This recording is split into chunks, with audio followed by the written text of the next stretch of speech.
Professor Jochen Wirtz. And Jochen, this is one of my favorite topics. It's about bouncing back when things go wrong or turning oops into an opportunity. We call it service recovery. Please dive in. Yeah, I mean, it's a very, very hot topic, actually. And what surprises me a lot is that senior management often doesn't want to get involved in complaint handling, service recovery. They're very happy to delegate that to customer service, right?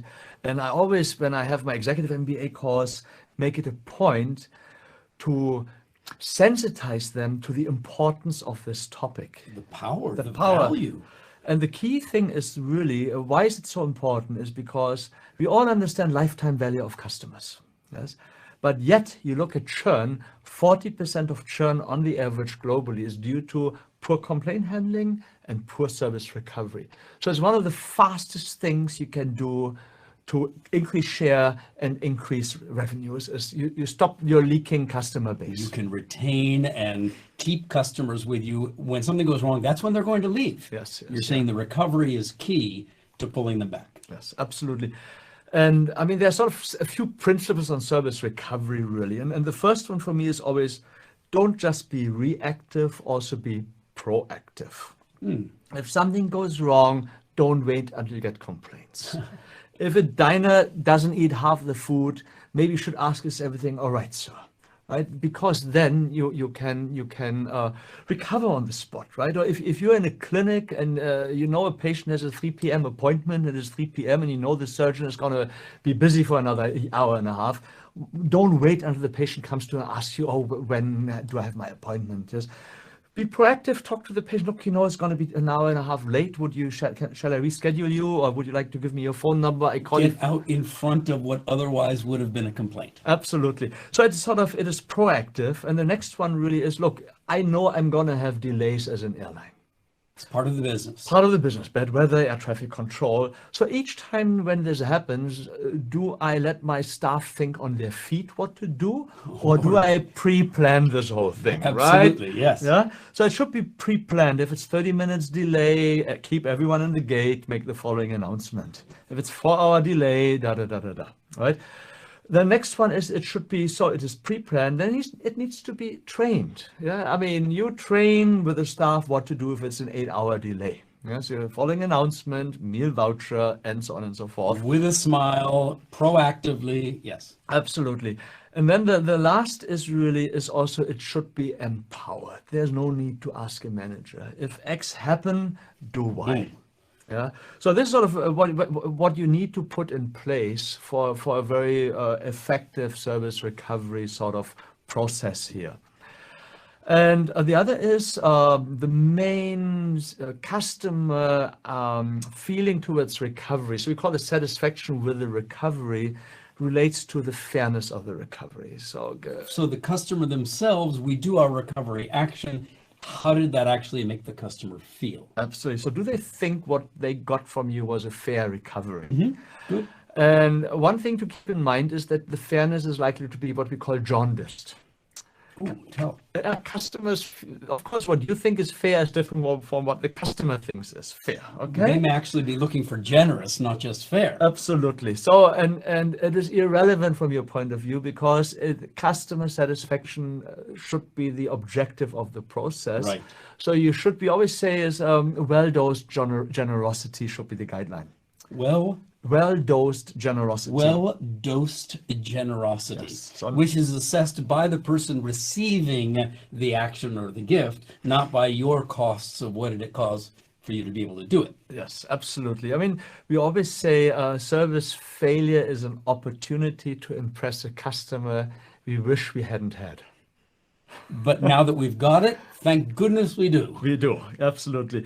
And I mean, one thing you have to be careful though, I mean, I come to compensation in a second, compensation strategies, but one thing to worry about is if you have well-dosed generosity, there will be some people who take advantage. That will happen, but do you design your system to prevent the few percent that will take advantage, or do you want to well-dose generosity to the masses? Yeah, ideally both.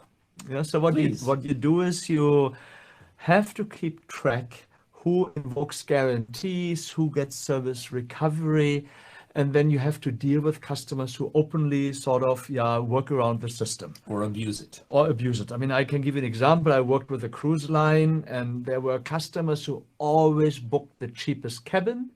And within the first 24 hours, they had a long list of complaints and expected an upgrade. Right? And in these cases, you have to keep track and you have to communicate to the customer. And just by approaching customers, they understand, oh, you are understanding what they're doing, the majority will stop. Right. Yeah. Right. So, I mean, it also doesn't mean by being generous that you're open to abuse. We call them J customers. It's like jaywalkers. Like jaywalking. Yeah. So we deal with them. Yes, we deal with them. But it doesn't mean that because you've 1 in 500 customers who is cheating, that you treat the other 499 badly. So most customers are honest customers and you want to keep them. Yeah. Now, on the sort of recovery, what you should do, I mean, let me give you an example if you're not generous. If a customer feels that customer experienced great unfairness, that you're being stingy or difficult, unreasonable, right? What happens, you offer a recovery and they will come back and tell you, I'm not happy. Even though you've done some recovery action. And they will, what we call, they will negotiate. They may move into aggressive claiming. They may threaten social media and reviews and other things, right? So they put a lot of pressure now on you doing something. Because you weren't generous in the first place. And then if you do something, you satisfy what they are asking for. But the interesting thing is the outcome is not satisfaction with the process. Actually, they attribute the resolution to their own effort. Their own complaint. And they think you are still a bad company. So you paid. I had to fight for it. Then you gave it to me reluctantly. Yes. I got something, but I didn't give you credit for having given it to me. You should have been generous in the first place. So, I mean, you can see, I mean, you have the worst of both worlds. You pay and you don't get the benefit. You don't get the benefit. So it's very important, therefore, to understand what fairness requires and then deal with well-dosed generosity. It's interesting that you keep using the term fairness, and yet it's generosity that you actually want the customer to understand. I wonder if they even think of the word fair when they're thinking, no, be generous with me. Yeah, no, fairness. So there's a ton of research on this. What people are sensitive to is the fairness of the recovery. How much pain they had to go through, how much effort they had to go through, how much inconvenience, right, is very important. And there are two sort of types of service failures, and they require different type of compensation, if you will. Please. The first one is called is a process failure. So in the end, I do what I'm supposed to do, but maybe you were a little inconvenienced. So your reservation was lost. It took some time to find it. Yeah. And for those process failures, in general, we don't have to pay compensation. If there is a truly heartfelt apology and doing it right, that is good enough. In general, you don't have to train customers to expect compensation for everything, right? So if you do that well, then that should be fine. On the other hand, if there's an outcome failure, you didn't do what you're supposed to do. So I bought a 24-hour overnight delivery service and you deliver in 48 hours. You clearly didn't do your part of the deal, right? Then you have to compensate. There's no choice. Yeah? So if it's a process breakdown, I'm genuinely apologetic and let us take care of you. Yes. If it's a performance breakdown, then you owe me. Yes. Yeah. Then you have to do something. Yeah. So then, I mean, I have a whole session in my EMBA also on the economics of service recovery. And we talk, what does it cost you? And what do you gain? Well, the gain, we understand the gains. Right? You retain the customer relationship and the lifetime value of that customer. The positive economics are phenomenal. And right? you avoid the negative economics of bad social reviews and lost customers. Yes. But on the other hand, yes, well-dosed generosity, but I don't want to waste money either. Right. How can I do this cost effectively? Okay. And one has to understand I mean, so don't get me wrong, I don't want to try to be stingy here. I just want to put on the table what do the different options cost. It's a right? business hat. There It's a are business. going to be costs. Yeah. Yes. And that is quite important because let's say, for example, airlines, if the in-flight service entertainment doesn't work on a certain flight, there's a certain hard dollar compensation for this, which can be tens of thousands of dollars on a single flight. So these policies are important because there's a lot of money involved. Okay. And let me give you a very simple case study. If you're in a restaurant and you get a frozen prawn cocktail, Delicious. yeah, then what do you do as a recovery as the restaurant? And the very cheapest you can do is you smile, apologize, defrost, smile, and apologize again. So not delicious. In other words, I ordered a prawn cocktail. It came, but the prawns were frozen. I bite into it. This is not the dinner that I expected. Okay, now we're in a recovery situation. Yeah. And? Yeah, that was the cheapest option, right? Now, what it cost? So that doesn't cost you only training and process, yes? Of course, it's not very effective. Customers are going to be happy with it, yes? Now, what would it cost you if I said the prawn cocktail, I replace it and I waive the check for that cocktail? So the cost of food is, let's say, $3.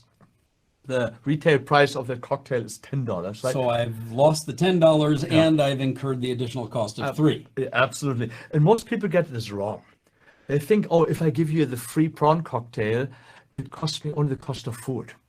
Or even in a loyalty program, I give you, let's say, airtime as a mobile operator. It costs me the airtime. It just costs me nothing because the airtime is variable cost is almost nothing, right? But you always have to look at, you have to understand the opportunity cost. You lost the revenue. You lost the revenue, exactly. So one of the most expensive recoveries you can do is waive the bill because it costs you dollar for dollar. Yes? If I also tell you, look, I replaced the prawn cocktail and I apologize, I say, of course, a coffee or dessert is on the house. Then there's a sort of nice surprise. It's a little bit less economical at the recovery, so many customers actually feel better with it. Because for me, it's only going to be the food cost to give you that coffee or dessert on the house. Be careful. It depends. If I had ordered a dessert anyway, it costs you also dollar for dollar because it cannibalizes. So here you have to attach the probability of this customer having bought a coffee or dessert and not having bought a coffee or dessert. We do in class, we do all the computations on this, right? But you can even spin this further. So what does it cost you? I apologize. I give you a free bottle of champagne and a bouquet of flowers. And there's no more cannibalization now because you take the bottle home and the flowers, you don't eat them, right? So, yeah. So, I mean, you can, for example, airlines, if in-flight entertainment system doesn't work, I give you $50 in-flight shopping voucher. And you spin that idea, right? It's mostly completely incremental revenue. None of the items in the catalog are for $50. So you can either buy something for $38 and lose $12, or you can buy something for $75 or $100 and add the extra money extra in. cash. And if I give it to you towards the end of the flight, when duty free is already closed, it'll have to be on your next flight on the airline. I've secured that you're coming back. So I mean, there are all these, and I get you used to look through my catalog, and maybe I convert you to buying on board, right? Yes. And I mean, I worked once with a cruise line, which was also interesting. We redesigned the service recovery and personalized it. So if I had a couple who complained there was a problem, I mean, I want to do something for them. I look at their profile, or they've never been to the casino. I give them $200 free chips. Maybe they come more often. Or they've never been to the spa and I've spare spa capacity. I give them a spa voucher. So maybe they do more spas after that, right? Or with a mobile operator, what we did, we look at your profile. Oh, in Singapore, you have to pay for incoming caller ID. There's a fee for caller ID. So if you don't have caller ID, I give you free caller ID for 12 months. After 12 months, you don't want to not have caller ID anymore. And you're going to pay for it? You're going to pay for it. So, I mean, I always teach you service recovery, not just also for the purpose of retaining the customer, but you can attach strategic objectives to it. Opportunities that will lead to increased and additional revenue in the future. Yeah, one of my students gave this example. He was gaming with Sony. Sony had a privacy leak, and their recovery was half a year free access to a new game, which then became a bestseller because everyone had this game and didn't stop after the 6 months, of course. Of course, and in fact, they weren't on the game before the privacy leak. Yes. Yeah. So, I mean, this is a smarter way of, on the one hand, Yes, I recover and I do it in an effective manner and I avoid all of the bad negotiations and bad outcomes. On the other hand, if I do it smartly, I understand the economics of the business, of the process here, and I can use it for business purposes And as well. I'm perceived as generous. Let me ask the one closing question. Is this actually a situation where business may, in certain circumstances, want to create a problem so that they generate the opportunity to recover? Two quick comments on that. Number one, ethics is so important in service firms because you can keep zero secrets in service. So if you get caught, it's a worst case scenario. It's a worst case scenario. And number two, there's hardly a business that doesn't have enough problems already. As it is. Very good. A master on service recovery and the value of being generous when things go wrong. Turn your next oops into a real business opportunity. Thank you, Jochen. Okay, thank you, Ron.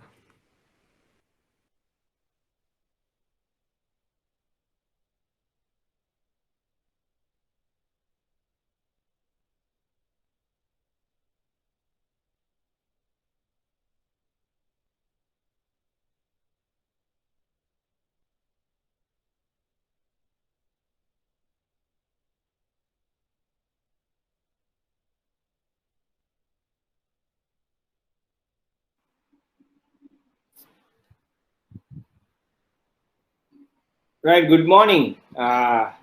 So I just played you a video from Ron Kaufman, an interview with a professor on the service recovery, something related to what we are going to discuss today. So I think last week we started the service recovery lecture and we moved on to understand what is service recovery and then why we require it. Basically, we looked at what is service recovery. So we decided service recovery is some actions taken by an organization in response to a service failure, right? Because we know that when you don't deliver what you promise, there are certain outcomes like the dissatisfaction, defection, that means the customer leave the organization, right? And negative word of mouth and loss of business. So because of the failures that we have in our service offer, these outcomes which are negative that can happen, right? So we looked at what is service recovery and we realized service recovery are actions taken by an organization in response to a service failure. So as you have heard in the video, service recovery is not a reactive process. It is a proactive approach to manage failures, right? Then we also looked at why service recovery actions are required, right?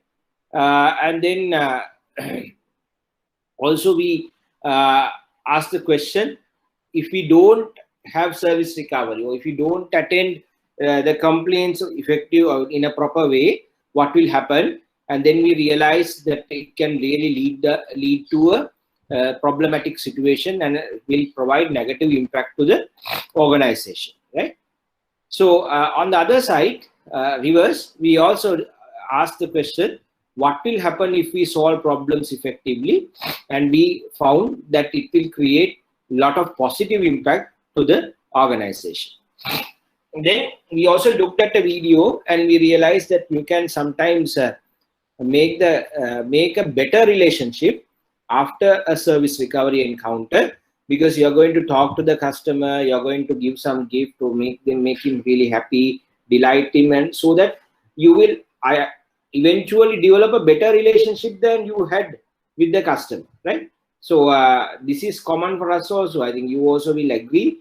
There are some times that the customers feel angry with us and then they encounter issues, and when they come and discuss those with us, and when we go through the problems, we sometimes develop a better relationship than we had with them, and they become sometimes very good friends, right?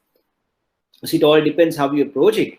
So in the recovery paradox, what we learned is that there can be a situation, there can be a thought that some of you may get, that when you disappoint a customer and provide him a super service, you might generate an even more loyal customer as a result of that action. So what you do is that you are not bothered about your processes, systems, procedures, and performance, and sometimes you might basically make a customer dissatisfied or unhappy, but you feel that it's okay, we can give a better service recovery and make a person more loyal to you, right? So it's like you put the fellow into trouble and then you solve it better, and then you become the hero, right? So can we think of that? Actually, the truth is like it's 9 o'clock. Most of the time, if you do a good service recovery, they will become very friendly with you, right? They will become very friendly with you. They build a relationship. But will it happen all the time? Will it happen every time? Now, these are questions. So we looked at it and we found that it is a real paradox where we cannot find a correct answer. But then again, we realized that it's not going to work because of certain reasons, such as when you allow the problems to happen, only when a problem is notified to you, you can take a recovery action. But we know most of the customers, over 80 to 90% of the customers, they don't complain. They will simply leave the organization. So how do you handle this large number of customers who will not complain about a problem? There is an issue in that. Then number two, because actually if you look at the research data says, give me a second. The research data says 9% of unhappy customers will not notify. Right? Only 19% will buy back again when the complaint is not resolved. If the complaint is not resolved, only 19% will buy back. Others will not come back to you. So 9% ඔයාට complain කරන්නෙත් නැහැ. ඔයා ප්‍රශ්නේ විසඳුවේ නැත්නම් 19% ආපහු එන්නෙත් නැහැ. Right? Complaint එක හරියට resolve කරොත් 54ක් එනවා.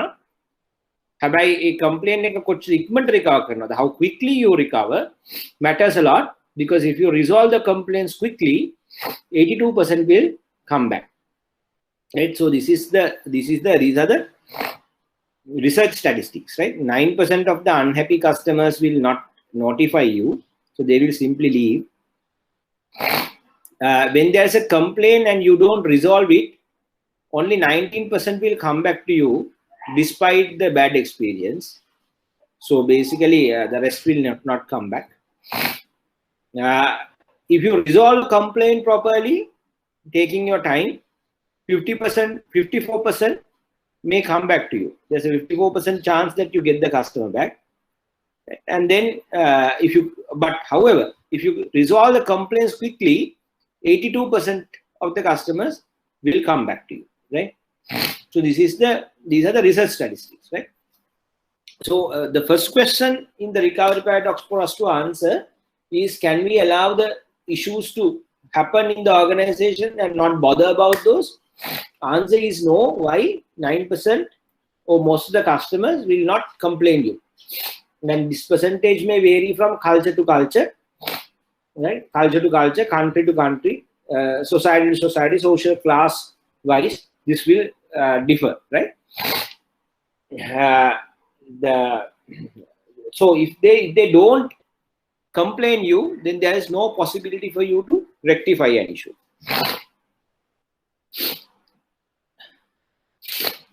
Then the second most important thing for you to remember is, many customers are very passive about their dissatisfaction. So they are not very active. So if they are dissatisfied and if they are active, they will complain, they will fight, and they will do all those things. But most of the customers are very passive about their dissatisfaction. They might not even call you. They will do some other actions, which we discuss later, right? Then the third factor is they may not bother to complain, but may decide not to repurchase or deal with a competitor, like the 54% that we discussed, right? So what they will do is, then they face a problem, they get disappointed, and they will not even call you, they will not complain you, but they will simply switch and deal with a competitor. So the final outcome out of all these things is for us to remember is, majority of our customers are not complaining. They do not bother to complain. They are simply leaving the organization. They are simply leaving the organization. So therefore, it's very important that you understand this when you are approaching service recovery. As you have just listened to the video, it's important that you realize service recovery actions are costly, right? Because it's going to affect your bottom line, because you need to either compensate him with a better product or better deal, right? Or basically you have to replace. Sometimes, if like in the previous week, if your shoe is broken, you have to replace it. Now replacing is not coming free. You're going to spare another pair of your shoes, right? Which you could have sold, right? Unless the manufacturer compensates you, right? And then if you give him a pair of socks as a gratitude or as a measure of goodwill, that is also going to cost you some money. So, like in the example that the professor took today, if you are going to replace the plate at the restaurant because that you have given them frozen cocktail, frozen prawns, and when you replace the plate, it is also going to cost you, because you are doing double work. You are doing double work, and if you waive off the bill, that is also going to cost you, right? Because you have done a mistake. If you say that card fee, we are going to waive off the card fee, that is an income that you are supposed to get, that you are getting out, right? So basically, there's an opportunity cost. Don't think that there is no cost. There is a cost, which is opportunity cost, which that card fee that you are waiving off as a measure of goodwill is an income that should have come to the bank, right? So waiving of bills, waiving of fees, right? Those are all costly things and affects bottom line. Number two is that if you're going to give a gift, now let's say that you send a cake, you send flower bouquet of flowers, right? Or you send some corporate gift. Now again, a cost, right? So every service recovery action is going to cost you, either in terms of additional manpower, right? Additional effort, additional resources, or opportunity cost, or there can be additional expenses, right? So therefore, service recovery is not coming to you free. It is actually having a cost attached to it, right? So actually the cost comes in two ways, two types of cost. One is correcting the mistake, right? So now let's say that you have made a wrong entry, you have debited a wrong customer. Now there's a cost. What is the cost? You have to reverse the entry. So you have to raise a GL, and then somebody has to enter data, somebody has to verify, and there is a cost of correcting the mistake, right? And then if you just correct the mistake and the customer is a very sensitive customer or a high net worth customer of you, what you will do? You will send him a cake, or you will send him some vouchers as a measure of goodwill and to make him feel good, or basically negate the negative sentiments he has created due to your mistake. So that is compensating the customer. So cost comes in two ways. Correcting the mistake, there is a cost. To compensate the customer, there is a cost, right? So remember, service recovery is a costly affair. Then the other thing that can happen is that when you do mistakes, or when you make mistakes, it is going to affect a key determinant of service quality. see, we discussed about 5 determinants of service quality. What are the determinants? Reliability, assurance, empathy, right? So likewise, we discussed. Right? So we discussed 5 determinants. So when you make mistakes, it's going to affect one of the key determinants. What is that? Especially when it comes to the banking sector. What is that? Reliability. Reliability. The trust people have with you, with your processes, with your services. So when you breach that, or when you have a negative impact on that, then the overall feeling towards your service will become negative. Right? So even before you initiate service recovery actions, there will be a damage done to the brand image, to the reputation of the organization, which is really hard to recover.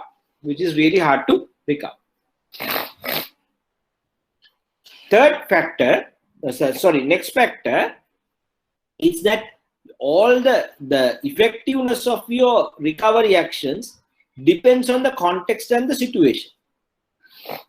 Now, in the recovery paradox, we said, okay, the customer is going to be even more happy and will build a better relationship with us if we resolve the question.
Sorry about it. What I was trying to tell you is that the recovery actions, the effectiveness of same depends on the situation and the context, right?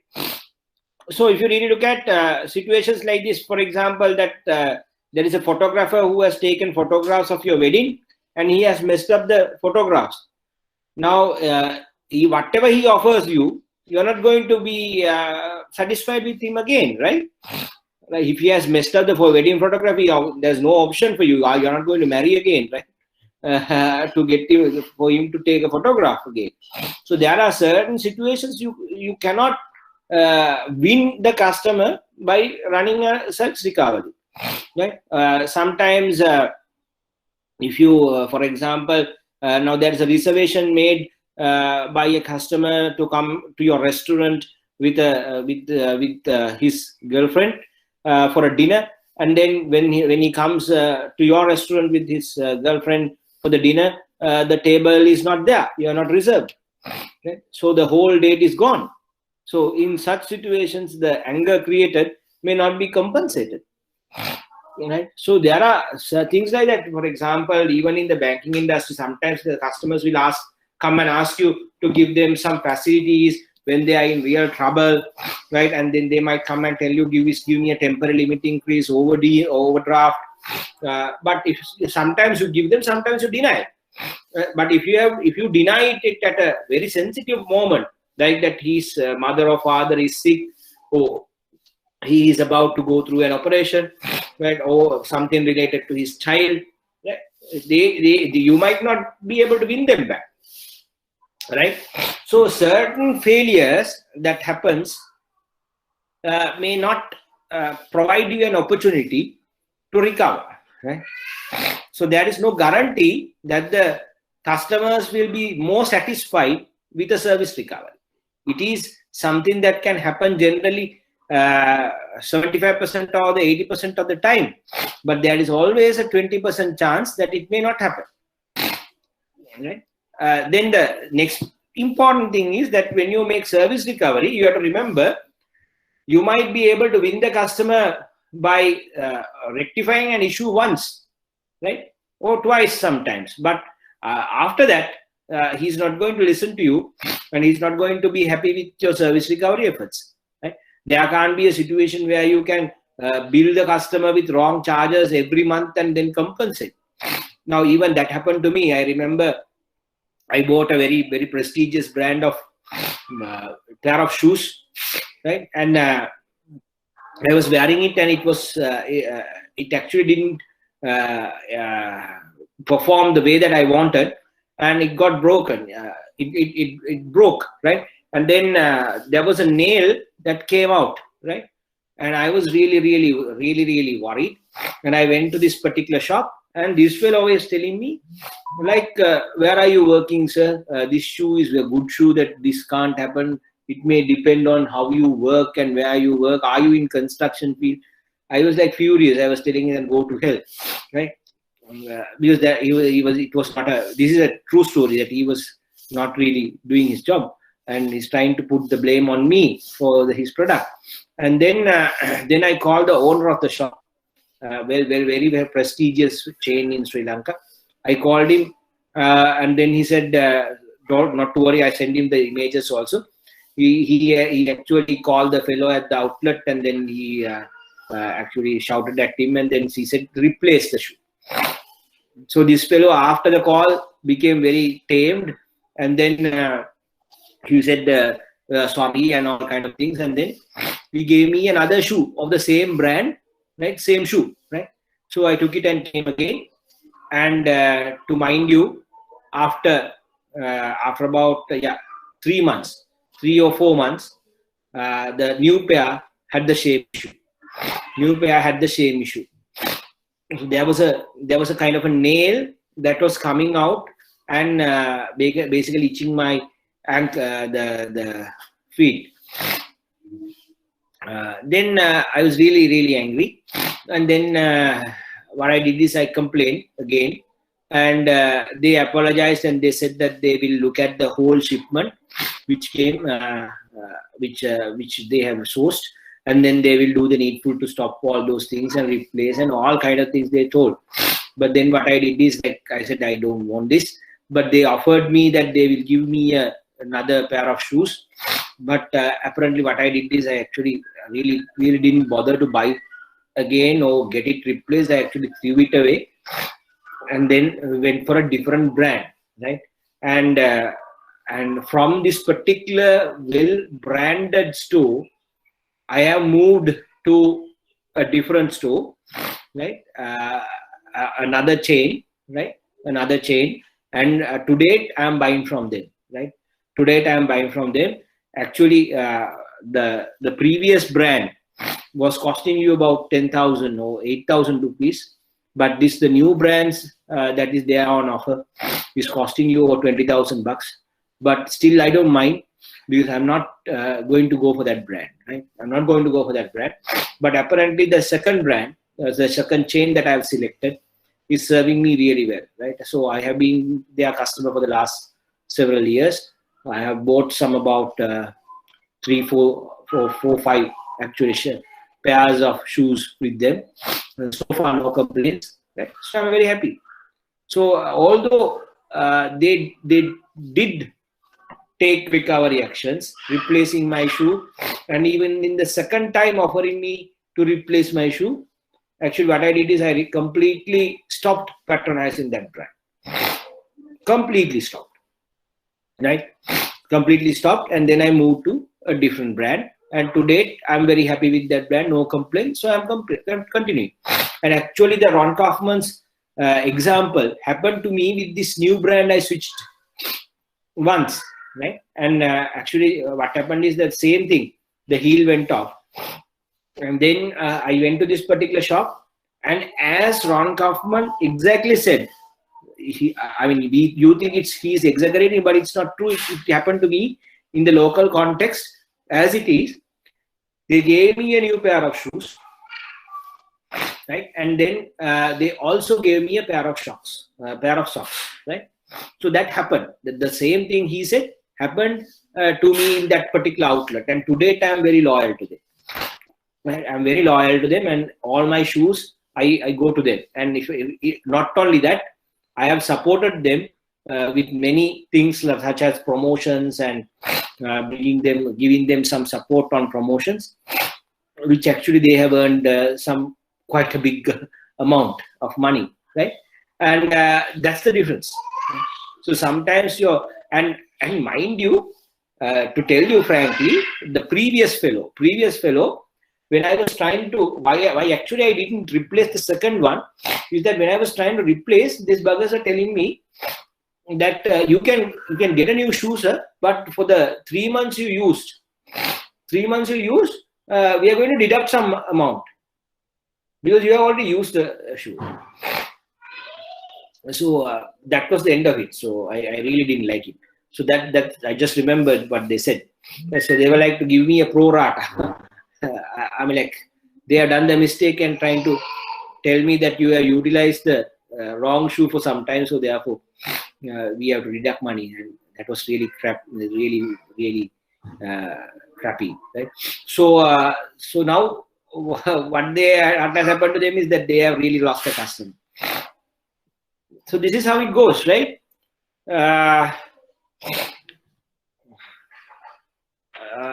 So you might take some recovery actions, but it may not work sometimes, right? Depending on the situation, right? And depending on the customer, and sometimes second or third failure may really take the customer away, although you manage to keep him with the first one or second. And remember that I just wanted to tell you that there was a very good statement that professor made during his speech. He said that sometimes you think the customers are coming to you with complaints to exploit you. That is to take undue advantage from you. What he said is he don't deny it. There are some customers who do that as well.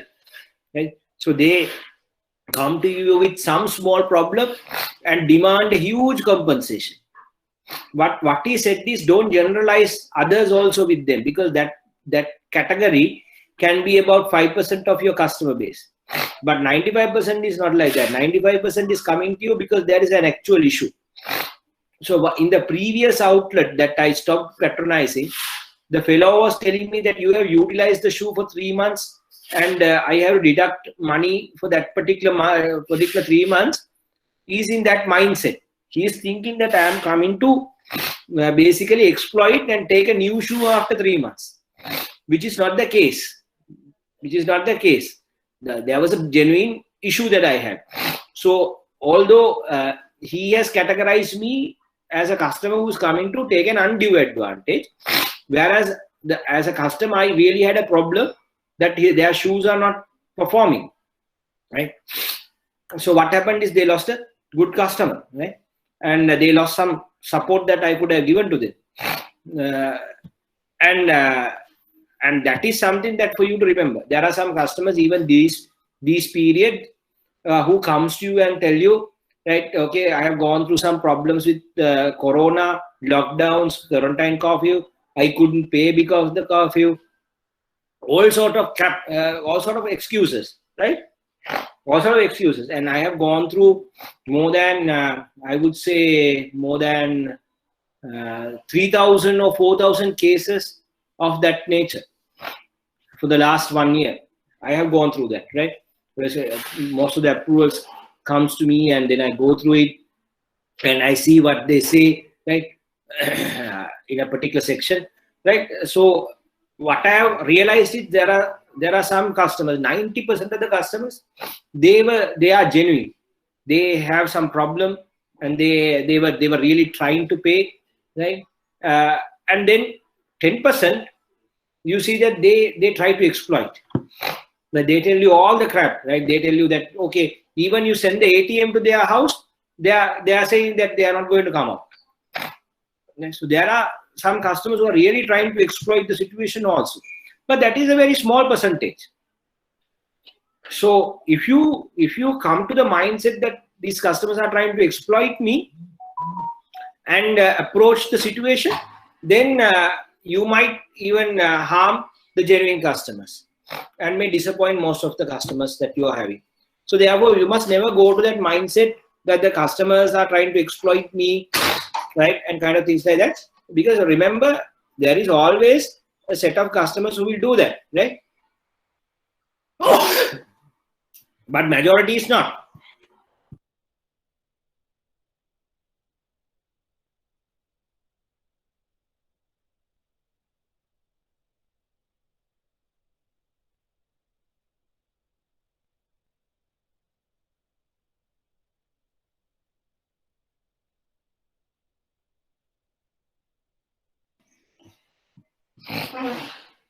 So when you're approaching service recovery, don't get into that concept. Don't get into that mindset, so that you will not be able to look at things in a very fair view, right? Right. Then it's a very, very important question to ask: why people complain?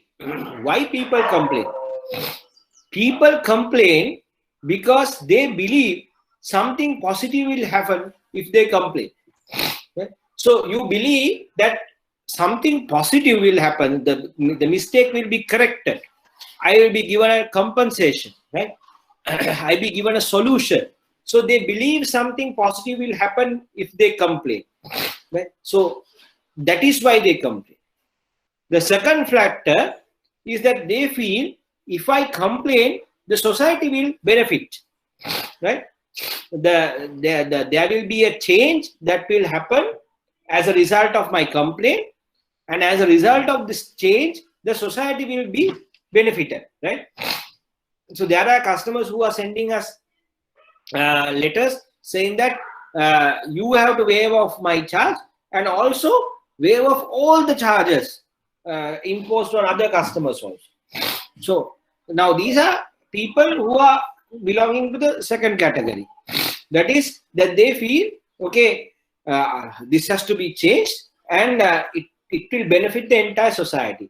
And they might complain saying, okay, you have to remove this procedure, this ingredient is bad, you are late, so we have to change your process so that everybody can be happy, right? So someone might complain saying that the passport office, you have to stay in queues. So that is a complaint. I have been waiting for a long time, and you correct this, digitalizing your processes so that it will help the society. So his intention is not only to get benefit for him, but to the entire society. So there are some customers who come and blame you in the same way. Ne? They come and tell you, hey, resources වැඩි ගන්න, staff වැඩි ගන්න, බලන්න මම විතරක් නෙමෙයි මේ අනිත් customers suffer කරනවා. So they are not, the way that they talk, you can understand what is their intention. So their intention is not only to get them benefited, but their intention is to complain you, to make a change so that not only them, not only the complainer, but the society also will get benefited, right? Then the third category is complaining because they feel it is a social obligation.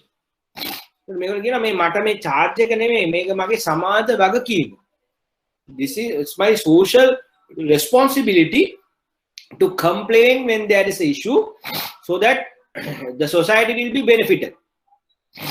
Others will, when I have a ප්‍රශ්නයක් වෙන්නේ මම complain කරන්නේ මම කොහොමත් cancel කරනවා මම හැබැයි මේ complain කරන්නේ මේ ඕගොල්ලෝ කරන වැඩෙන් මේ අපේ රටට වෙන හානිය නවත්තන්න සමාජයට හානිය නවත්තන්න එහෙම කියන තව මිනිස්සෙක් මේ වගේ අමාරු වැටෙන එක නවත්තන්න තමයි මම complain කරන්නේ. So they will complain because they feel it's their social responsibility. මගේ වගකීම. It's my responsibility to complain. So මේවා තමයි intentions, right? ඒතකොට පළවෙනි එක තමයි something positive will happen කියන එක තියෙනවා. මේක නැත්තම් කොහොමද මිනිස්සු complain කරන්නේ නැහැ. So they think මගේ complain එක නිසා යම් හොඳක් වෙයි. කාටද? එක්ක මට එක්ක සමාජයට. Right? So something positive will happen. And දෙවෙනි එක තමයි ඒගොල්ලෝ හිතනවා මේ මම complain කරොත් society එක මේ මගේ complain එක නිසා benefit වෙනවා. මේගොල්ලෝ මගේ කම්ප්ලේන් එක නිසා මේගොල්ලෝ මේ process එක change කරගත්තම හැමෝටම set up. තුන්වෙනි එක මගේ සමාජ වගකීම තමයි complain කරලා මේ වගේ මිනිස්සු එළියට දාන එක, right? So that is where you find that certain people complain, they put it into the social media, they file cases against certain companies. Those are people coming with that intention. Then the next thing is that people who complain believe that they should be compensated for the service failure in some way. Me compensation end pula එක විදියට, right? But one thing is that they believe that they should be compensated for the service failure in some form. Then it's 9:30. The next thing is they expect some fair treatment and good service, right? Fair treatment and good service. So what is fair treatment? We are going to discuss it in detail, right? Then there are some other customers who are really wicked, or basically very I would say very wicked napuru. So these people complain to punish the service provider and take revenge, right? මට කරපු දෙයට මම පලි ගන්නවා, මට කරපු දෙයට හොඳ පාඩමක් ගන්නවා, right? So to punish or take revenge.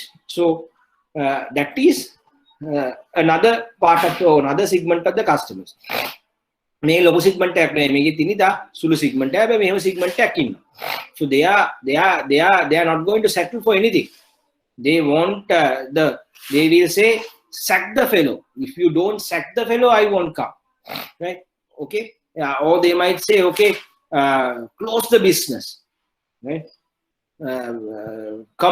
Basically pay millions.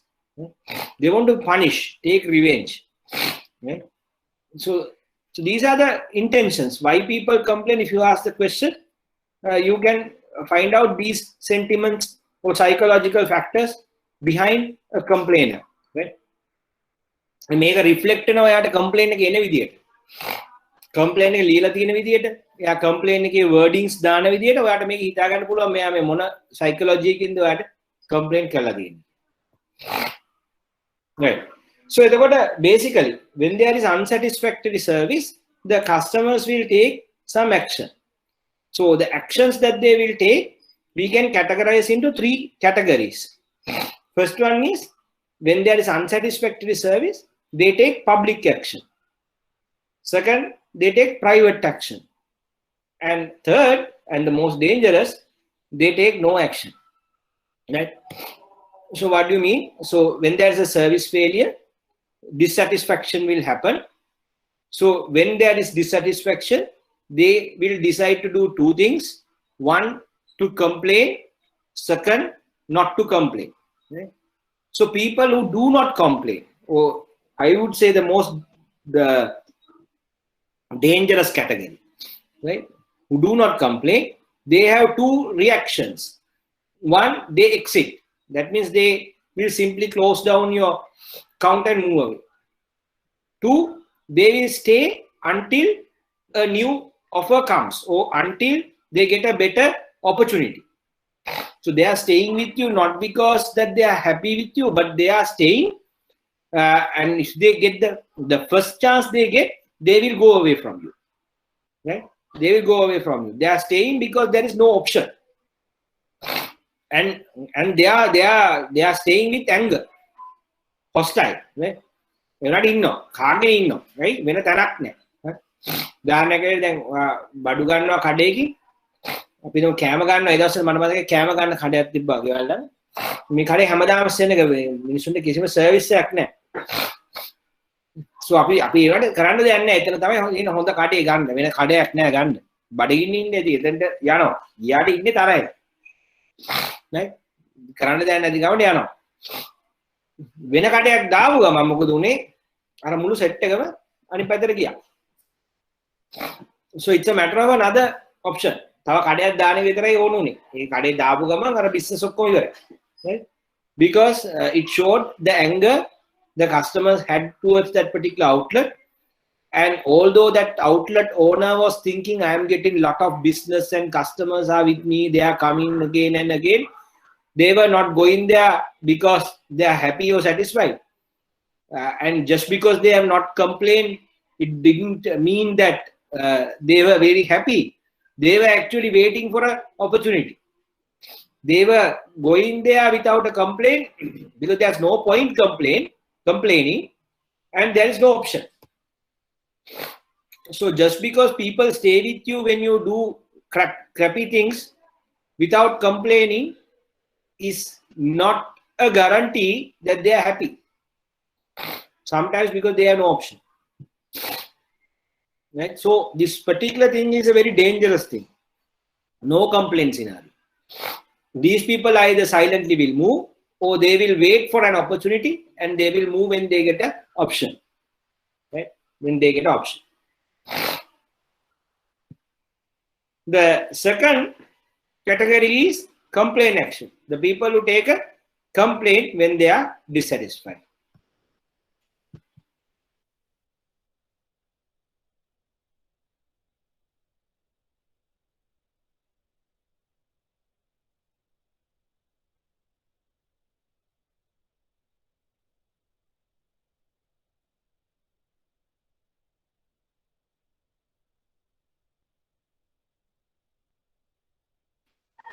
So they also do three types of things. First one is they complain to the provider. So they get angry and they complain to the service provider. Right? So that is one. That is good actually. That is if your bank has done something wrong and they complain to the bank. Then they say, look here, you have done this wrong. So it is an opportunity given to you to correct your mistake. And you can consider it as a gift given to you in a bad wrapping, right? Gift given to you in a bad wrapping. Although the wrapping is not very nice and attractive, and it's very harsh. The gift is that you can correct your mistake, retain the customer, or take some service recovery action to make the customer to re-establish the or reinstate the relationship. Second thing, they can take an action like negative word of mouth. So what they do here is that they go and basically spread negative things about you, saying that I went to this organization and I had this problem, don't go there. And now negative word of mouth is very sensitive because you can do this with social media and basically spread it to thousands of people. Now, if I put it to my FB, I might be talking to about 3,000, 4,000 people. And similarly, you can put it to Twitter, LinkedIn, and then the Facebook, Instagram, YouTube. So you can certainly talk about your negative experiences and spread negative word of mouth. And that is going to damage your brand, damage your company reputation, and damage the confidence the customers will have on you, and also create fear among the people that who are about to start a relationship with you, new customers. Right? So the complaint action, first one is they complain to the provider. That is good. Second one is that they go for some actions like negative word of mouth, where they don't complain you, but they complain to their peer groups or social groups. Right? So they actually air their dissatisfaction to the public. Then this is where you might, you may be having in your organizations who are managing your PR activities, and they send you sometimes, there's a negative comment in the Facebook, there's a negative Twitter, right? And they send it to you. And then you have to take some action. So these are people who have not called you, but they have gone and basically expressed their dissatisfaction to the public. Then the another dangerous action is third-party action. Now, third-party action is also a public action where they go out and complain to the third parties, like the Financial Ombudsman, Central Bank, Consumer Affairs Authority. They will complain. Now recently, yes, actually last Friday, I was having a chat with a friend, and actually he has taken a margin facility from a bank for his share portfolio.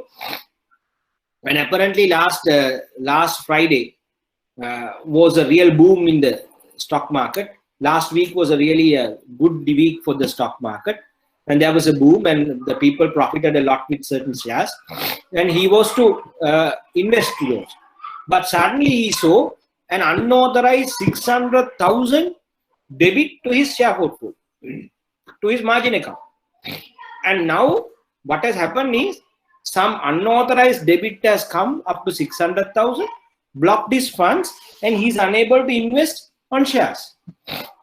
And actually he has lost nearly about 2 to 3 lakhs as a result of that. And what he told me is that he called the bank saying that there is a problem, sort it out for him. And they were telling, number one, they have told, no, we don't accept. You see what has gone wrong and you let us know. And he's telling that it's not me who has to see. You see what you have done and tell me. And there was this argument. They are telling, no, we are right. You reconcile and let us know. Now, that is very poor attitude, right? Because what he said is, previous day, what he had, he has not done any transaction. So when there is a balance on the previous day and you have not done any transactions, there can't be suddenly a 600,000 debit on you, right? So they have done the mistake and they are telling the customer, you find out the mistake and tell us also. Right? And then apparently he has told, give me 10 minutes to meet with you. And this is true story. Yeah? This is not an exaggeration. The fellow has told, next week my boss has his wedding, and as a result of that, he's very busy. Therefore, we cannot give you any appointments. You reconcile and let us know. And if there is a computer error, it will get rectified on Monday. This was actually told to him. This is true story. Right? Now he is furious, and he's going to write to Colombo Stock Exchange, Central Bank, Consumer Affairs Authority, Financial Ombudsman, to everybody, requesting the organization to compensate him for the lost business. I don't know whether he will win or not, but obviously now I will never go to that bank. Anyway, I'm not going to go where a banker, and I will not recommend anyone that bank as well. And I told him, even at a loss you liquidate and you come, I'll give you a better opportunity. Right? And he's going to do that. He's going to do that. Right? So this is how it works, right? So it's not the third party actions are going to be very detrimental, and you may have seen some customers going to courts against the banks, right? And then basically asking compensation. So these are all third party actions, public actions, right? So those are going to damage the entire organization. So we have seen for certain banks these kind of accusations being made by customers, and those have been published in websites, in Facebook, social media, and as a result of that, the reputation of those organizations are severely affected. Okay? So now, very clear, what is this? What are the actions? When there is a service failure, there will be dissatisfaction, so that there can be two responses: complaint action and no complaint action. No complaint action, the customers will either leave the organization or they will stay until opportunity comes. Complaint action, they may complain to the provider, they may complain to third parties such as Financial Ombudsman, Consumer Affairs Authority, Central Bank, Securities and Exchange Commission, or they might go into courts. And the next one is negative word of mouth, where they express their dissatisfaction to the public. Okay. So these are the things that can happen. Right. Then now we discussed why people complain. So this particular action, why they complain, we have already discussed. Then it's very important that you also understand why people do not complain. Right? So now it's time for us to learn that.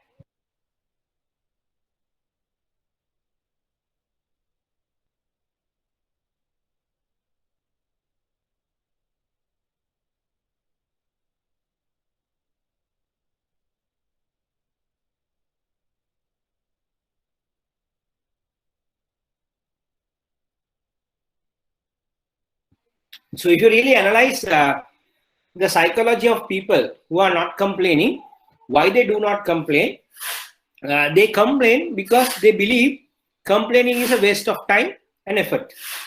So previously we understood why people complain. They complain because they believe something positive will happen. But in this category of people, they believe there will be nothing positive going to happen and it's a waste of time, right? They do not believe anything positive will happen for them or to others due to their complaint. So they will say, complain කරන එක අපරාධයි. අපේ කාලේ අපරාධයි complain කරලා මේ organization එකට complain කරලා වැඩක් නැහැ. මේගොල්ලෝ හැදෙන්නෙත් නැහැ. අපිට සෙතක් වෙන්නෙත් නැහැ. Right? So they don't believe something positive will happen for them. අපිට සෙතක් වෙන්නෙත් නැහැ. And nothing will happen to the society. රටට සෙතක් වෙන්නෙත් නැහැ. මේගොල්ලෝ වෙනස් වෙන්නෙත් නැහැ. ඒකෙන්ද මේගොල්ලෝ complain කරලා වැඩක් නැහැ. So they are in a negative state, right? So this is one reason. The next reason is that the people do not know how to complain. How to complain. Now this happened to me once. There was this Gram Niladhari who played havoc with me when I was in Colombo. And actually I didn't know how to complain. So I had to go in search where to complain, how to complain, who's going to handle the complaint. Right? So I actually didn't know what is the process. There's no established process when something goes wrong, how to complain. Right? So I had to find out the process. I have to find out to whom I should complain. Make a කාටද කියන්න ඕන. කොහොමද complain එක කරන්න ඕන. මේ කිසි දෙයක් දන්නේ නැති මේක හොයාගෙන හුඟක් මාන්සිලා තමයි complain එක කරන්නේ. Complain එක කරන එක වෙනම effort එකක්. මොකද complain කරන්නේ කාටද කියලා හොයාගන්න විදියක් නැහැ. Complain එක කරන process එක හොයාගන්න විදියක් නැහැ. කොහොමද කරන්න කියලා හිතාගන්න බෑ. So එතකොට ඒ වගේ වෙලාවලටත් people may not complain, they will give up, right? And sometimes with certain things, අපි හිතමු උදාහරණයකට රජයෙන් වැඩක් කරගන්න ගියාම සමහරකට අපි disappoint වෙනාම අපි complain කරන්නේ නැහැ. Complain කරන්නේ නැත්තේ අපි හිතනවා complain කළා වැඩක් නැහැ. නේ? සමහර ආයතන වලට ගිහිල්ලා complain කළා අපි හිතනවා මේ complain කළා වැඩක් නැහැ. හැදෙන එකක් නැහැ. අපිට සිතකුත් නැහැ, අපිට සිතකුත් නැහැ. අපේ කාලය අපරාධයි. දෙවෙනි එක තමයි අපිට complain කරන්න තැනක් නැහැ. දන්නේ නැහැ කාට complain කරන්නද කියලා. Right? ඒ වගේ ප්‍රශ්න තියෙනවා. මේවා certain things why people do not complain. Right? ඊළඟ මේ සමහරකට some customers engage in emotion focused coping. Right? They self blame, denial, seek social support. Right? So what they do is they will blame themselves. මේක මගේ වැරද්ද. නේ? මගේ තමයි වැරද්ද. මම දැන් මට මේ ලෝන් එක හම්බුනේ නැත්තේ මම හරියට වැඩ කරපු නැති නිසා. right? ඊළඟට කියනවා මම තමයි මේ බැංකුව තෝරගත්තේ. අපරාධ මම මේක තෝරගත්තේ. දැන් මේ තෝරගත්ත එක මගේ වැරද්ද. ඒ නිසා මේ කියලා වැඩක් නෑ. මම මේ පරිප්පුව කන්නේ. right? Sometimes they deny. That means මේක වැඩක් නෑ. right? තේරුමක් නෑ. deny. එහෙම නැත්නම් they seek social support. right? they say මට complain කරන්න හයියක් නෑ. මට කවුරු හරි support කරන්න. මට කවුරු හරි support කරන්න. මම හැමෝටම කියනවා. මේ වුණා මෙහෙම වුණා. දැන් බලන්න ඔය complain කරන්න දැන් මට හයියක් නෑ නේ මේගොල්ලොත් එක්ක කැප් වෙන්න.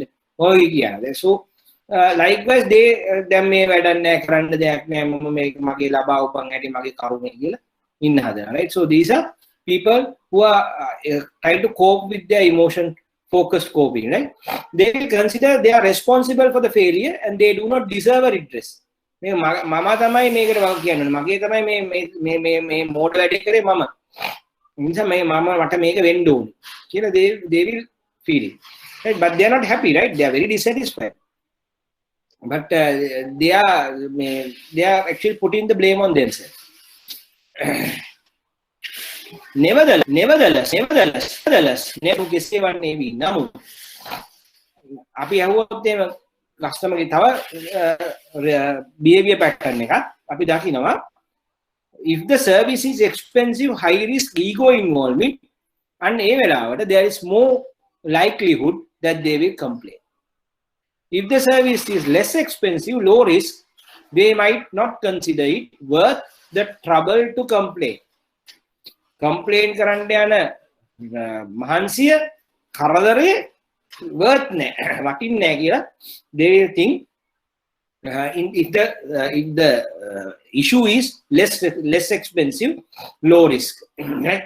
එතකොට ඔයාට ලොකු සල්ලියක් දීලා ගත්ත දෙයක් කරනොත් ඔයා මේ ලොකු ටීවී එකක් අරගන්නවා ලක්ෂ ගාණක් දීලා පොඩි ප්‍රශ්නයක් ආවත් ඔයා දුවනවා ටකස් කරලා කම්ප්ලේන්ට් කරනවා කෑ ගහනවා right වාඩිගේ ලොකු ප්‍රශ්නයක් එතකොට high risk නම් right ලොකු ඔපරේෂන් එකකට යනවා එතකොට පොඩි කරි කේස් එකක් වුණොත් ඔයා දන්නවා you will die or your loved ones will die you are very sensitive you will complain immediately so if something ego involving ඔයා දැන් අපි හිතමු ඩ්‍රෙස් එක ජුවලරි එක ඒකේ මොකක් හරි ප්‍රශ්නයක් ආවොත් ටක් ගාලා කම්ප්ලේන් කරනවා because you can't ඒක වාට ඇඳගෙන යන්න බෑ right එතකොට then people others will look at you negative මේ වගේ හුඟක් expensive අවදානම වැඩි ego involving products if you are dealing with then you will tend to complain immediately but පොඩි දේවල් අපි හිතමු පෑනක් ලියවෙන්නේ නැතුව ගියා කියලා කඩේට දුවන්නේ පෑනක් අරගෙන කෑ ගහනවා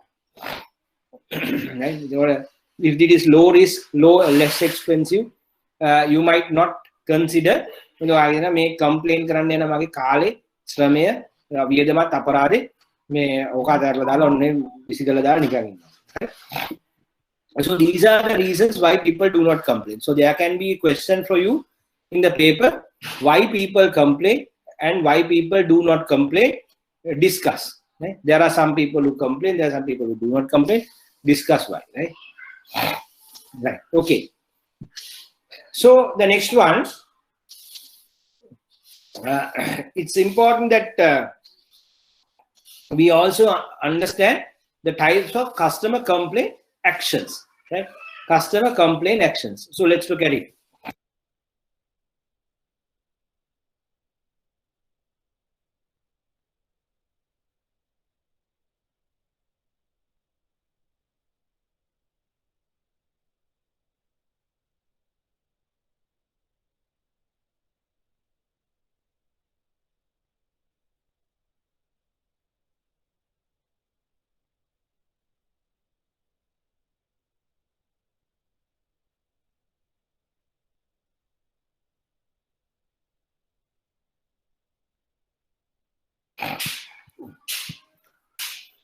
okay so there are customers who will complain on the spot to the service provider right so when they face a problem they will immediately run to the manager and say hey look here I can't be waiting in the queue why I face this issue so they will immediately complain so when they immediately complain you have a good chance to recover the issue immediately and there is a less opportunity for the negative message to go out to the public if you handle it right because the customer has complained immediately then a customer might choose to complain later they will go out and they will call you or they will write a letter email or they will complain via internet saying that they had a bad experience and the service is not right they are rude so this is another type of customer and the chances are high that by the time you get the complaint that it has gone out to public and has already done the damage then there is another category of customers who may not complain you they will directly complain to third party so they will when you do some injustice to them they say okay hari man bala ganna and they will complain to the regulator or to the consumer authorities then there can be another set of customers who may choose not to complain but to spread negative word of mouth they will say okay මේගොල්ලන්ට complain කරලා වැඩක් නැහැ තේරුමක් නැහැ මේ මිනිස්සුන්ට complain කරලා දෙන්න වැඩේ කියලා යන දැන බයින් right so they say ජරා මිනිස්සු then I had a very bad experience with a particular concrete shop close to Atul Kotte and actually that fellow there's no point talking to the fellow he is actually a crappy man right so what I did is I actually posted it in the FB and very recently I got a reminder saying that last year you shared this memory මම ආයි share කරා. හරි. මට ඒ තරමට තරහයි මාසෙත් එක්ක. හරි. ඉතින් දැන් මේ that is the anger that he has created in me by giving a poor service, right? So what I do is, now I'm not complaining him, but I am spreading negative word of mouth as much as possible. Right? එතකොට මේ වගේ වෙලාවට you have no control. Organizations have no control. They find it very difficult to recover and control damages because there is no opportunity for you to control damages. The customer is going public. Customer is going public. Customer is telling thousands of people about bad things about your organization, and you don't know who has heard from him. So there's no control when such thing happens, right? So you can basically categorize complainers into 4 types: passive, voicers, irrates, and activists. So let's look at them. If you look at the passive category, they are unlikely to complain or take any action. They may not attempt to spread negative word of mouth or complain to a third party. They are not active, right? They the main reason is they doubt the effectiveness of complaining. They think there is no point complaining. It's actually a waste of time, effort, and nothing good will happen, right? On the other side, there are some customers who avoid it because of their personal values. They think me complain කරොත් මේ මිනිස්සුන්ට කරදරයක් වෙනවා. මම මොකටද කාටවත් හානියක් කරන්නේ? මම මෙයාට මෛත්‍රී කරලා මම අයින් වෙනවා. right? මේක මගේ මම නිකන් cheap වෙන්න ඕනේ නැහැ මේගොල්ලන්ට බැන I don't have to, I will move away from them කියලා they will move away, right? So these are silent customers who will move out of your organization silently, right? Then there are voices. මේගොල්ලෝ අරගලගේ අනිත් පැත්ත. They will actively complain to the service provider, right? ඔයාලා කතා කරලා බයිනවා මේ කතා කරන්නේ ඔයාලා මොකද්ද මේගොල්ලෝ කරන වැඩේ කියලා බයිනවා, right? හැබැයි මේගොල්ලෝ complain එක voice කරාට, although they voice the complaint, they may not spread negative word of mouth. They may not spread negative word of mouth. They may not switch or go to other third parties to complain, right? මේගොල්ලෝ කියනවා මේ මම උගලන්න කියන්නේ ඔයගොල්ලෝ මේ කරන්නේ අපි මේ හැමතැනම කියන්න ඕනේ නැහැ ඔයගොල්ලෝ මේ කරන්න කියලා. හරි? So these customers are the best friends of your organization. They're like best friends, right? They shout at you, they complain, but they are not going to third parties, or they are not actually spreading negative word of mouth, right? Because these people believe that your organization will do something about it and something good will happen to them and to the society when they complain, and you will take the complaint seriously, right? So if you have these type of customers, you are actually safe. Then you have irrates. So they might not even complain you. You might not heard a complaint from you. You will heard their voice outside. They are very angry with the service provider. So what they will do is they will start negative word of mouth and they will actually try to damage you in their social groups. These are the people who put bad comments about you in the Facebook, they tweet it, and then the Instagram, social media, right? They are not going to give you a second chance. They are actually angry with you, and they will switch to competitors. And one of the main reasons that they put it into the social media and they tell others or spread negative word of mouth is that they believe when they do that, someone else can be saved or the society can be saved. So they are doing it with the intention of benefiting or providing some benefit to the society. මේගොල්ලෝ කියනවා මේ අපි මේක මම හැමෝටම කියනවා අඩුම ගන්න තව මිනිස්සෙක් අමාරු වෙටෙන්නේ නැති. නැත්තම් ඕගොල්ලෝ මේ කරන ජරා වැඩේ හින්දා සමාජයේ මිනිස්සු අමාරු වෙනවා. මේ සමාජයේ සෙටක් කරේට මම මේක හැමතැනම කියලා කියනවා. හැබැයි මේගොල්ලෝ සමහරක් වෙලාවට third parties වලට යන්නේ නැහැ because they don't want to go to that extent and waste their time. Then you have activists, above average propensity to complain. Complain. When they see a problem, they will immediately complain, right? They are very dangerous. They will complain you, they will spread negative word of mouth, and they will also refer to third parties, right? So these are the customers who send you complaint letters, and when they send the complaint letter, they copy it to Central Bank, they copy it to the Consumer Affairs Authority, Financial Ombudsman, they copy it to everybody.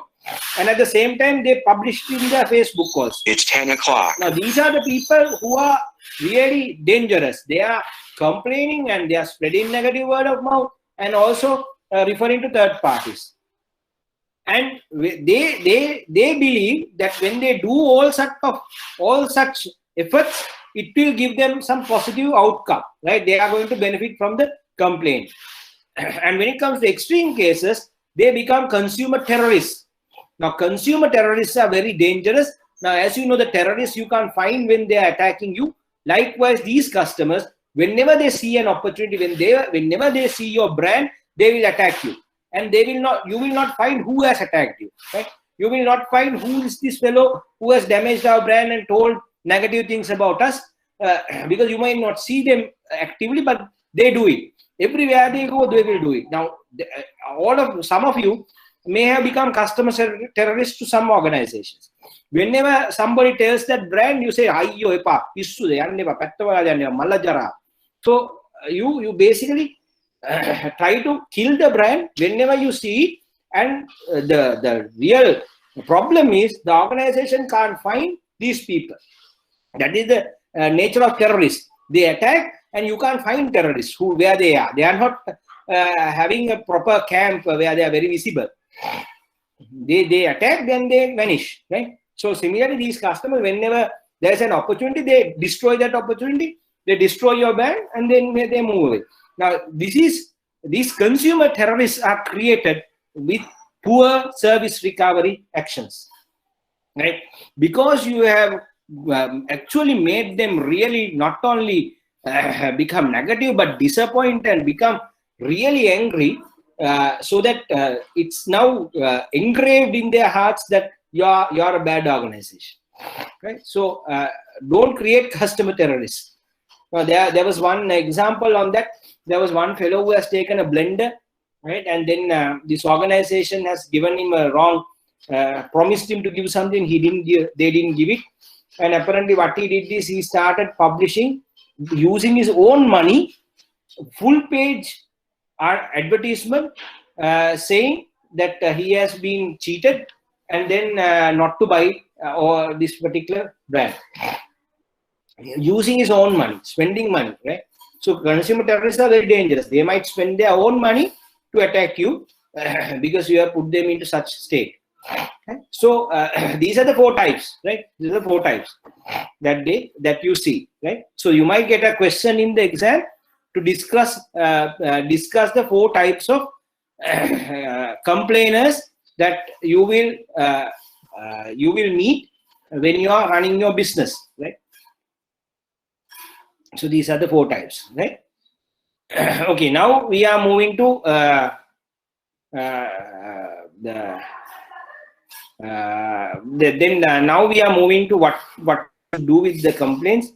Now it's 10 o'clock. So before we move to the next part, we'll take a little bit of a break. So 10:30, we'll catch up. 10:30 onwards, we'll discuss certain recovery actions and how to handle complaints, right? So I'm sure you are now very well aware about different types of customers and what are the actions that they take when there are complaints. So we will discuss the rest of the session after the break. So 10:30 login again.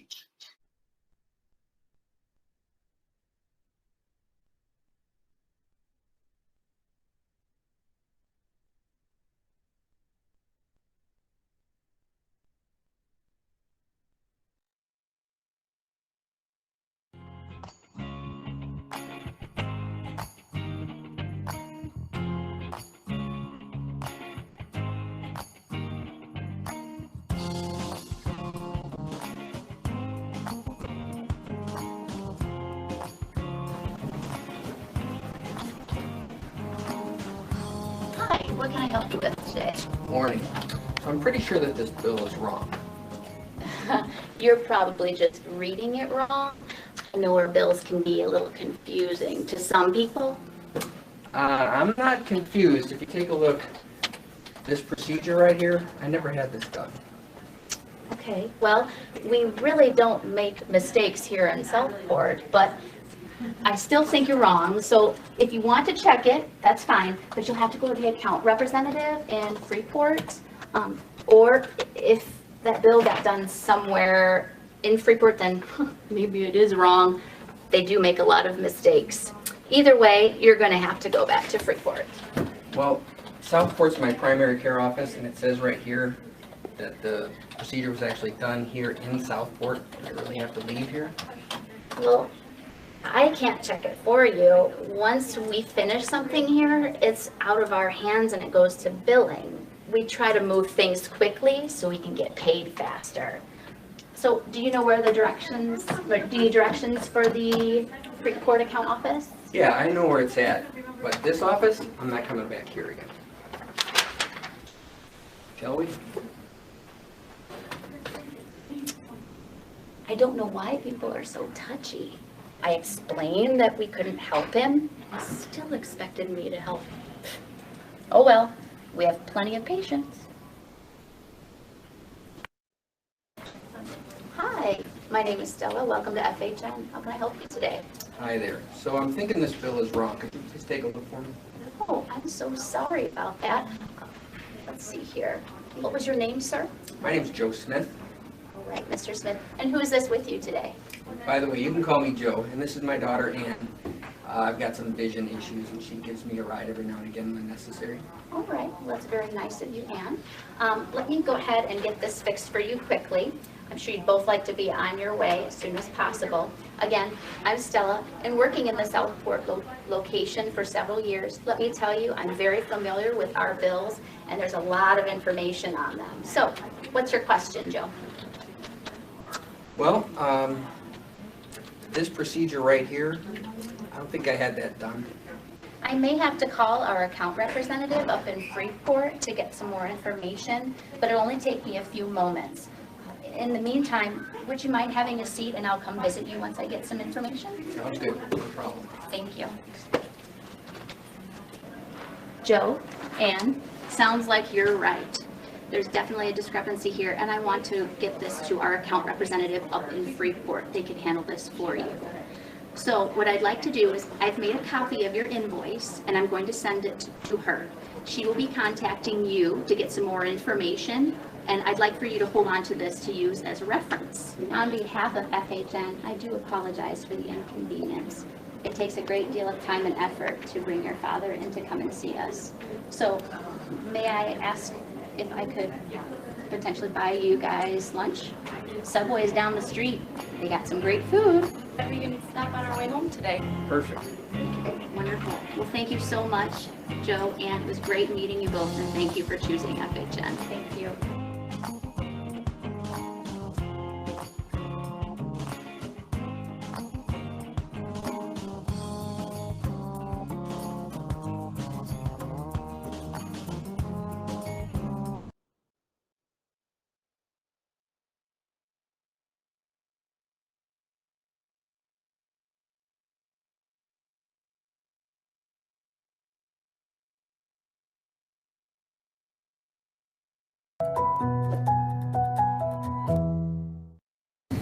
Hi, I've been trying to get in touch with your office to return these, but nobody seems to be Have answering you tried the phone. emailing us? Yes, I have emailed. Okay, well that's all you can do. You have to email it through and someone will get back to you when they can. And what would be the time frame that well, they're meant to it's get up back to them. me? That's not in my department. I can't help you. You need to do it online. So is there someone that you might be able to ask No, that would sorry. be able to assist? Can't help you. It's all done online within our online team. I don't know what more you want me to do. Is there, maybe you could ask somebody if they could help with Well, this? no, because I'm the only one here and I haven't had lunch and I can't leave. So you're just going to have to go back online, wait for someone to call you and go from there. This isn't my area. If you want to buy something, I can help you. Okay, this is terrible customer service. Is there not a manager or someone that I could talk to? We do have an online chat room that you can lodge a dispute with, but I don't have anyone here that you can speak with. Okay, well, I'll need to follow this up with someone then. Thank you for not being helpful. Okay, great. Thank you so much. That's not a problem. Have a lovely day. Bye. Hello, how are you? Good, thanks. How are you? Good, thank you. I'm just wondering if I could return this, please. I've bought one for my husband on the weekend and he's already received it. So is there a possible that I could get a refund for that? Yeah, absolutely. Had you lodged something online yet? I did, but nobody seems to have gotten back to me yet, so I thought I'd just pop into the office. Okay, sorry about that. Usually our turnaround is 24 hours, but I can definitely help you with that. Okay, great. Thank you. Okay, I'll just look up some of your details here. What was your name? Cherie Montgomery. Perfect. I can see you purchased that on the weekend with the credit card. And would you like that refund back onto the credit card? That would be wonderful. Wonderful. I can take care of that from here and you'll receive that within 10 business days. Is there anything else I can help you with? No, that's been wonderful. Thank you. Perfect. Have a great day. Bye.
Right. We have come to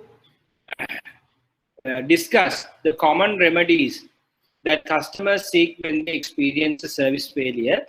So may I get you to do that? So if you can jot down based on your experience what the customers are expecting when the services go wrong. If you list it down, then we can have a chat on that and then see where we are also going on. So take 1 minute and jot down what are the common remedies that customer seeks when they experience a service failure.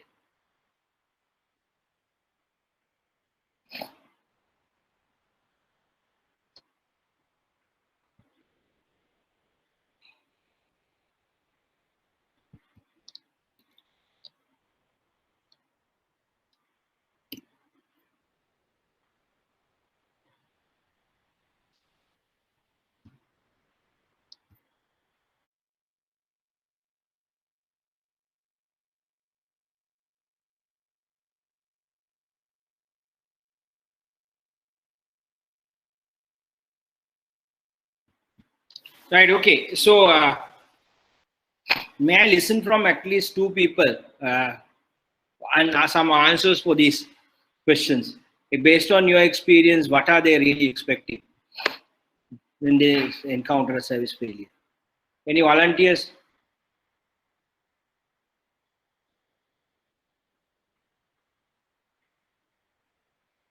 Visista, you missed 2 videos. I think you joined a little late. However, based on your experience that you have been in customer service, what is your view on this? Yeah, first we have to apologize them. They expect apology, and then recognition. When we see them next time, if we point out that, then ask them if it's okay, are you satisfied like that? If we have a chat with them, they are very much satisfied.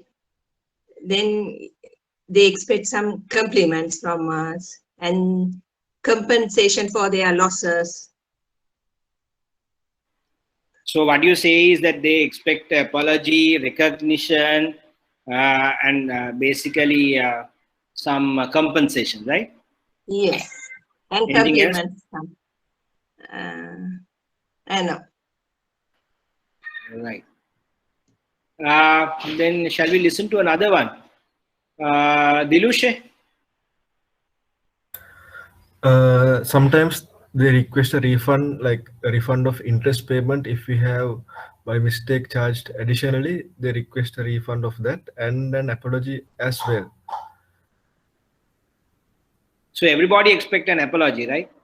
Yeah, in most cases they requested the one. Most cases that I have faced, they requested an apology in written sometimes. Anybody having any other thing other than what Visista and basically Dilusha has expressed? Like maybe a proper acknowledgement and like a fair reasoning why it happened, and like, you know, give out an explanation about it, and then take immediate action so that the customer doesn't have to like go through any effort to like convince the service provider of the service failure, something like that. Right, great. Because most of the customers, they expect them to know what has gone wrong also, right? Because there is a reason behind it. Because they want to know what is the real issue, because they are not worried about what has happened, but they are worried about what is going to happen in future also, right? And also sometimes when you give them some explanation, it provides a logical reason for them to understand or basically empathize with you, right? So that is what is happening everywhere, right? So when you say no to something, they are always, the second question is why, right? So Sir, yes. adding to that, sir, I think the complaint should be handled at the institution by a person who has the authority to make decisions, like not by lower level people, because most of the customers need the rectifications handled in a responsible manner. So the complaints, and whoever the complaints handling should be done at a responsible level rather than at the front line. Like in our case, in our bank, in circular guidelines, we have been instructed to handle customer complaints only by managers with the help of others, but that's all. Accountability is on managers, like, so that is very important, I think. That is an interesting thought that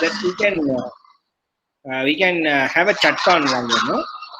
Now what Rangan says is the complaint should be handled by a person with authority. So are you telling Rangan that in that case complaint should be referred to the branch manager all the time? Yes, sir, because say if it goes to a lower level service, I mean the teller or someone, anyway, if the customer once again feels dissatisfied with the responses that is being delivered by that person, the situation will get worse, it seems. So better to have a go for a higher authority in, I mean, in the branch context, it may be the manager, but still in our scenario, that is expected by the management to handle the complaints at manager, assistant manager level, in order to avoid the similar repeated complaints, because sometimes main thing is in our service center, people tend to just postpone the replies and responses to customers, thinking that this will slowly get diluted with the time. So I think that is very important in service sector.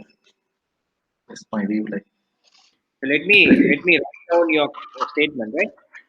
Complaint should always be handled by a person with higher authority, right? Such as the branch manager, right? Am I right on this, or do you want to change any wording? yeah, something similar. Is the wording 100% correct? High authority,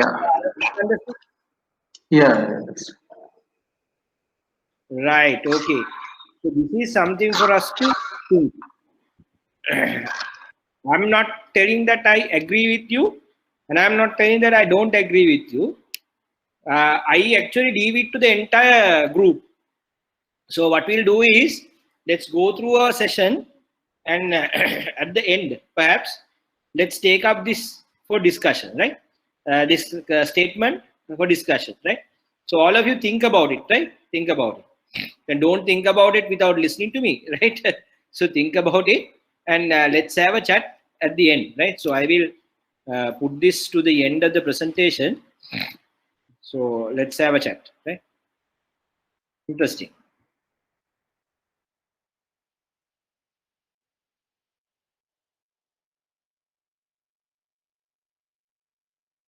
Right. So we were at the point where we were talking about common remedies that customers seek when they experience a service failure. Right? So you came out with certain things. So let's look at whether you and I go in the same line. Right. First one is that the customer expects a corrective action to be taken and make the issue right or the service product right. Right. So if that something has gone wrong, first thing that you have to understand is that although whatever you do, the customer expects you to sort it out. For example, the person that I just spoke to you, who was having that margin facility, now he has been debited with 600,000 erroneous debit. His credit limit is blocked. He is unable to purchase shares. Now he is not bothered about what you are going to do. He see opportunity in the stock market. He want to purchase it, right? And he immediately wants corrective actions, right? Corrective actions to be taken. For example, a customer has been debited with a wrong charge. He wants immediate action to correct it. Now, even when I was telling him, you come out of, I can't be paying 600,000. It has to be corrected. Right? So number one is you have to take corrective actions. Now that is the most important thing. So second one, if they have incurred any cost, if they have paid money, they expect the entire money to be reimbursed. Right? I want my money back. So they come and tell you, okay, fine. Now you can't, you're not giving me the right size, give me my money back. Right? So they expect the money to be reimbursed in full. Sometimes, if they have used the product for a long time, or if they have also contributed to the issue, they might expect you to reimburse part of their money. Part of their money. Give me some of my money back. But for example, you might come and say, okay, I'm going to cancel my credit card, refund my annual fee. Then you might say, okay, so you have already used it for 6 months. So we might not be able to refund the full amount. So they might say, okay, then refund half and finish it off. So reimburse part of their money. Then, as you very correctly said, now you may reimburse money, you may correct the mistake, but that is not enough because we are emotional beings. The humans are emotional beings. So they would expect an apology from the firm. They would expect an apology from the firm. You might come across with this in the practical scenario where they say, sorry kiyanne. Sorry kiyanne, they expect an apology. Right? So when you are handling a situation, service failure, remember this. It's very important that you apologize. At the same time, always remember your apology should have some weight. Basically, your apology should be a real apology. You should never use the word I apologize when there is no issue, because the word apology is a serious word, right? So you have to first, before you make that word, you have to first ensure that there is something that has gone wrong, or else instead of using that, you have other things to say. Let me explain. Yeah, sorry about the inconvenience, right? Sorry about the inconvenience in obtaining our service. we really regret the inconvenience caused due to miscommunication. So there are other words, but when you use the word apology, that need to be done with some responsibility, and it should really mean an apology.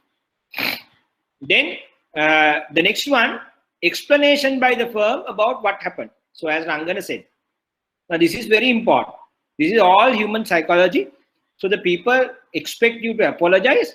They don't expect you only to apologize and say sorry, but they also expect you to say what has really happened. Okay? Because always remember, when there is negative news, people always try to needs an explanation. So when you want something, you go and say, give me this, give me my promotion. They say no, then you'll ask why. So whenever there is a response called no, the answer generally is why, right? Because everything that has to be processed logically by the brain. So the brain is always seeking some logical attachment to the problem. So he's asking why, what has happened. So it's very important that you explain the customer what has happened, right?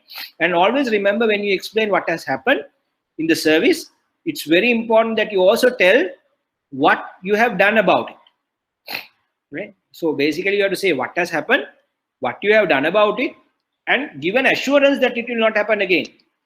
So remember these three things. You have to tell what has happened. That is very important. Sometimes if you try to hide it in an unethical way, they might not be satisfied even with your apology, right? So they will continue to tell you, okay, tell me what has happened, because they are worried about their money, right? Especially when it comes to the financial industry. You have done a mistake, but I have put my money in your bag. So you tell me what really has happened. Right? So they want to know what has gone wrong. And sometimes you have to be genuine. Sometimes you have to be very, very tactful also, because whatever you explain here has a direct impact on your reputation, right? Sometimes certain words such as technical failure need to be used instead of going into minute details, right? And generally in your conditions, you take basically exclusion on the technical failures, right? You take basically cover yourself with technical failures, because when you deal with the machines and systems, it is inevitable, right? And otherwise you will be in trouble, right? So when you make a explanation, you have to be very careful about the words that you use. So your bank may be advising you, or you already have given you certain protocols when you are writing an apology, or when you are explaining things, what you should do, what you should not do, because certain words that you use may lead to legal complications also, right? So your explanation, you have to give an explanation, and when you are giving that explanation, make sure you tell what has happened, and also you must tell what you have done about it, right? What you have done about it. And number 3, give an assurance that it will not happen again, right? For example, you might say, okay, this has been debited due to a technical failure. We have rectified the issue.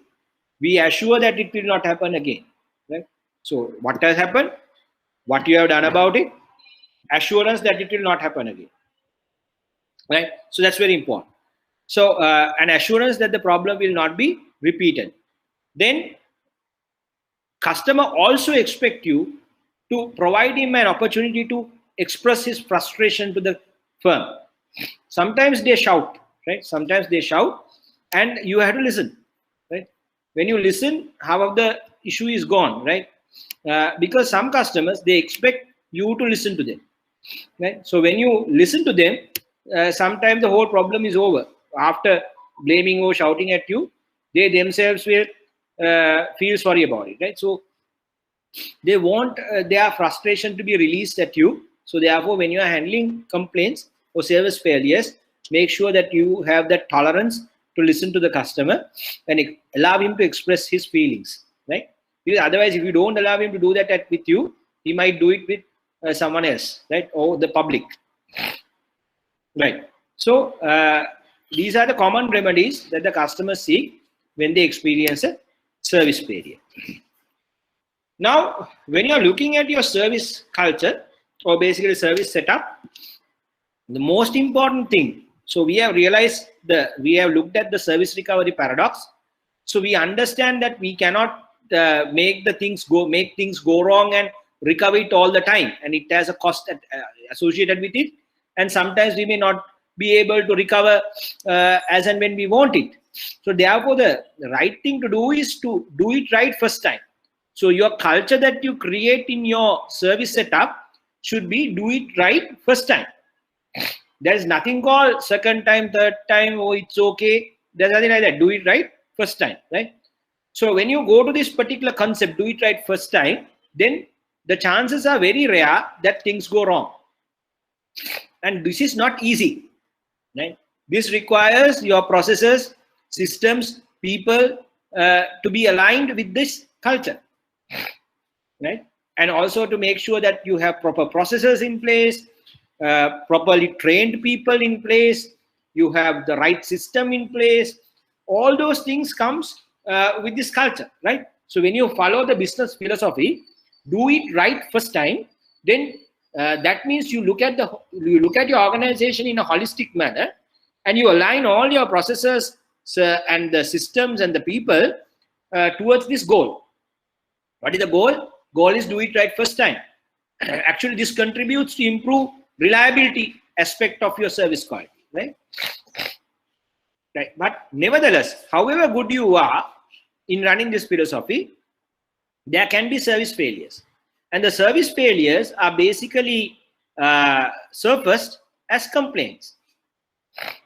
As complaints, right? So you must have an effective complaint handling system in place, right? So effective complaint handling system means that there should be a first way to identify service complaints. Right? So basically, service complaints can come to your front line, to your interfaces, right? Your call center, sales agents, intermediaries, right? Suppliers, the customers. They are the ones who actually bring in complaints. Right? So when these complaints are coming basically to the frontliners, very rarely it comes to the top. So there has to be a proper upward communication system channel to take the complaints up to the top and record it, right? So you have to capture the complaints from all avenues in your organization, all touch points, right? If it is a branch, it can be your call center, it can be your branch network, it can be your salespeople, it can be your frontliners, right? So you have to capture the complaints, right? And then basically, then you have an opportunity to recover. If you don't capture it, there's no opportunity. So generally you encourage complaints, right? So how do you encourage complaints? You have complaint boxes, right? And you publish your complaint procedure, you publish complaint slides in your website, and you sometimes publish the complaint policy in the website, right? So these are there. And now we learned earlier, if the customer is not clear where to complain, how to complain, they will not complain, because they will not bother to do a research to find out how to complain. So you must make it. So that is where you see the notices such as, if you are not served within 15 minutes, call the manager, call this number. If you have any complaint, call this number. Complaint number is displayed. And there, if you have any complaint, put your complaint into the box. Now it is there, right? So these are all done to make it easy to identify service complaints, right? So the other thing that you can do is you can proactively do research. You can proactively do research like the customer service to identify whether something has gone wrong, whether there are problems or complaints which are not being told to you. Right? Sometimes when you talk to the people who have closed their accounts, canceled their cards, and ask why you did it, they might voice their complaint, but otherwise they may not, right? So it's a good thing that you talk to them and do a survey or a research to find out why they have done that and find those hidden complaints. So research and then tracking the complaints, and also creating that culture. Complaint is a gift, right? So your employees should not look at the complainer as their enemy, right? So basically when they see a complainer, like they feel like stabbing, you should not do that, right? So they should look at the complainer as a person who supports them. A complaint not as a malavade, but complaint as gift for them to correct. Because remember, people who do not complain, they can go to public action. They can complain to other third parties. They can even put a case for against your bank, or they can even spread negative word of mouth, which is a very dangerous thing today with the technology, right? So without doing all those things, if a person is complaining you, there is a chance for you to act. And also, if they become customer terrorists, sometimes they will start damaging your brand and you may not find them. Rather, when they complain, it's a good opportunity, right? And it's a gift, right? So identify complaints as a gift. That should be the culture. So they should basically encourage people to talk and voice their concerns. So after that, it's very important that you resolve complaints effectively, right? Now, to resolve complaints effectively, there should be a complaint handling procedure. And this procedure cannot be something that is agreed verbally or practice. It has to be documented, right? So there has to be a documented complaint handling procedure which talks about when a complaint comes, what you do up to or until the complaint is resolved, and the corrective and post actions. So the complaint procedure will talk about how to handle, who will handle, what authority will handle, what type of complaints, right? And then what will you do with the complaints, documenting it, and then the post analysis. So there has to be complaint procedure, and there has to be an SLA also. Remember, I told you, if the complaint is handled properly, 54% will come back to you. But if the complaint is handled quickly and the response is given immediately, 85% might come back to you, right? So there has to be an SLA.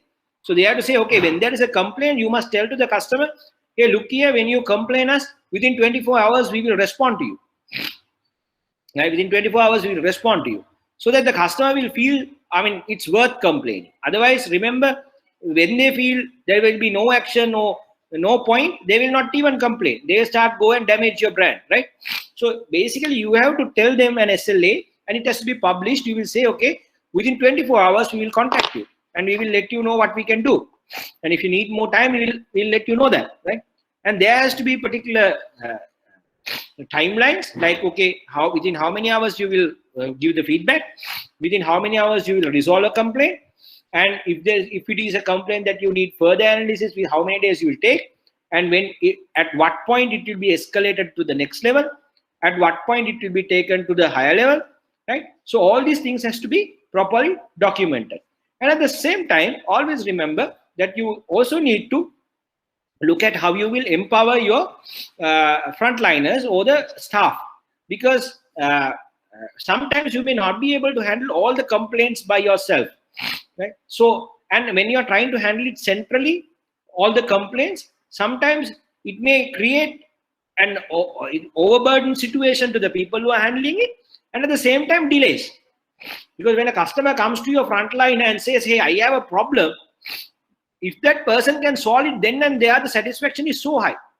But if your people are saying that, okay, you have a complaint, but I can't solve it, I am a junior fellow, I have to refer to the higher fellow is on leave, then there is a problem, right?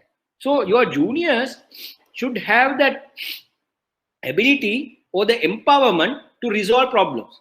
Now, then again, the question is how juniors will handle it. That is where you need to train the juniors, right? So you need to train the juniors as to how they will handle the situation, how they will look at problem, and go through customer service, customer recovery training programs, so that they know when there is a situation, how to approach it.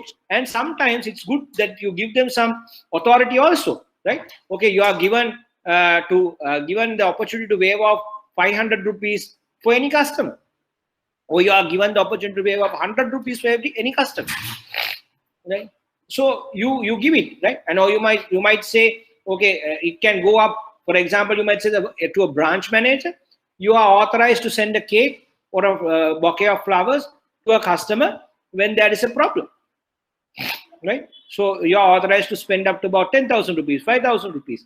So you can give that authority along with the responsibility to the junior levels, and delegate the power to resolve complaints then and there. So that will improve the service quality because your responsiveness is high and your the resolving the complaint is quick, right? So how you do it? You need to delegate, you need to empower them, you need to give them the responsibility and authority, and at the same time you have to train them and improve their competence to handle the situation, right? So when they have a SLA, clearly defined procedure, and proper empowered employees, now then the the customer complaints can be resolved very effectively, very effective. So you need to have a proper documented procedure, SLAs, properly empowered employees who will approach the situation, so you can resolve complaints effectively.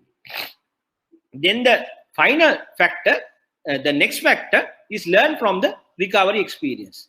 Now, all complaints that is coming to you, it is essential that you record those. So when you record those, you can identify the frequent complaints, what are the frequent complaint root causes, the patterns, right? And then understand where things are going wrong, or basically predict what is going to happen, or whether something has gone wrong in terms of our processes, or whether there is a basically a knowledge gap. We talked about the gap.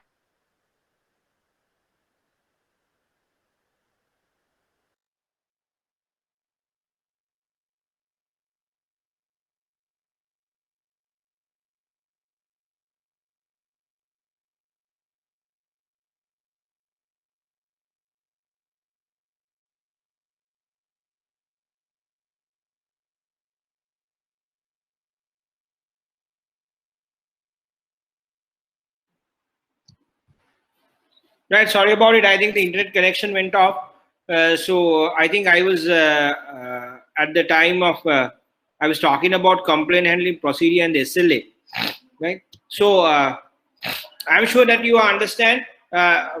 You got my point. So you have to have a clearly documented complaint handling procedure where it talks about how you will handle the complaint, and also define SLAs as to what amount of time you will take to respond to a customer to resolve a complaint, and if the complaint is not resolved, at what point it will be escalated to the next level. For example, if the branch manager has not resolved the complaint within 2 days, it will get escalated to the regional manager, and if the regional manager does not have handled it properly, then it will go to the next zonal level. So likewise, there has to be a clearly defined process and SLAs for people to solve, for you to solve it. And basically you have to give an assurance to the customer also that within this period your matter will be resolved, and continuously communicate with him, giving him feedback. Okay, we are at this stage and we need this much of time, and keep him educated about the process, right? So this particular complaint handling procedure is very important for everyone in the organization to be aligned and to do the same thing when there is a complaint, and to ensure that entire organization will follow a similar pattern in approaching complaints.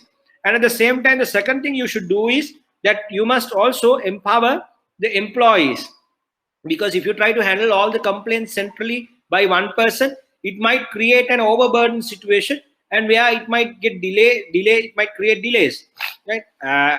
So therefore, it's very important that you delegate, empower frontliners who will face the complaint situations, and train them very well, giving them the required competencies to handle complaint situations. And at the same time, sometimes to give them a particular level of authority to resolve certain small issues. For example, very simple example, you will say, okay, if there is any 100 rupees issue, sort it out. Even the trainee, you sort it out, right?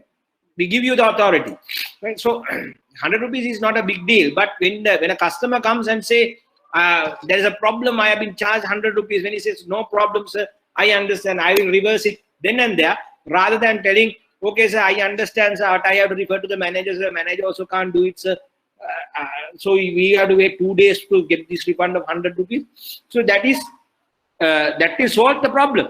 But when you say I will do it now, there is a different impact, right? So therefore, always remember that handling things quickly and immediately will have a very high positive impact on the customer relationship. So now then again the question is whether they can handle that. Yes, that is where you need to work with your training, right? So you have to work with your training and ensure that your people have been given proper training and have the proper competencies, and also have been properly briefed how to handle such situations and execute their authority. So you give them the authority and you give them the responsibility also, right? So you have a clearly defined procedure, you have clearly given the authority, and you have empowered the frontline authority and responsibility, and you have trained them and given them the required competencies. Then number 3 is that your procedure should talk about the post-complaint analysis also, right? Post-complaint analysis also, and ensure that all your complaints are documented. So we go to the next level. The next level is learn from the recovery experience, right?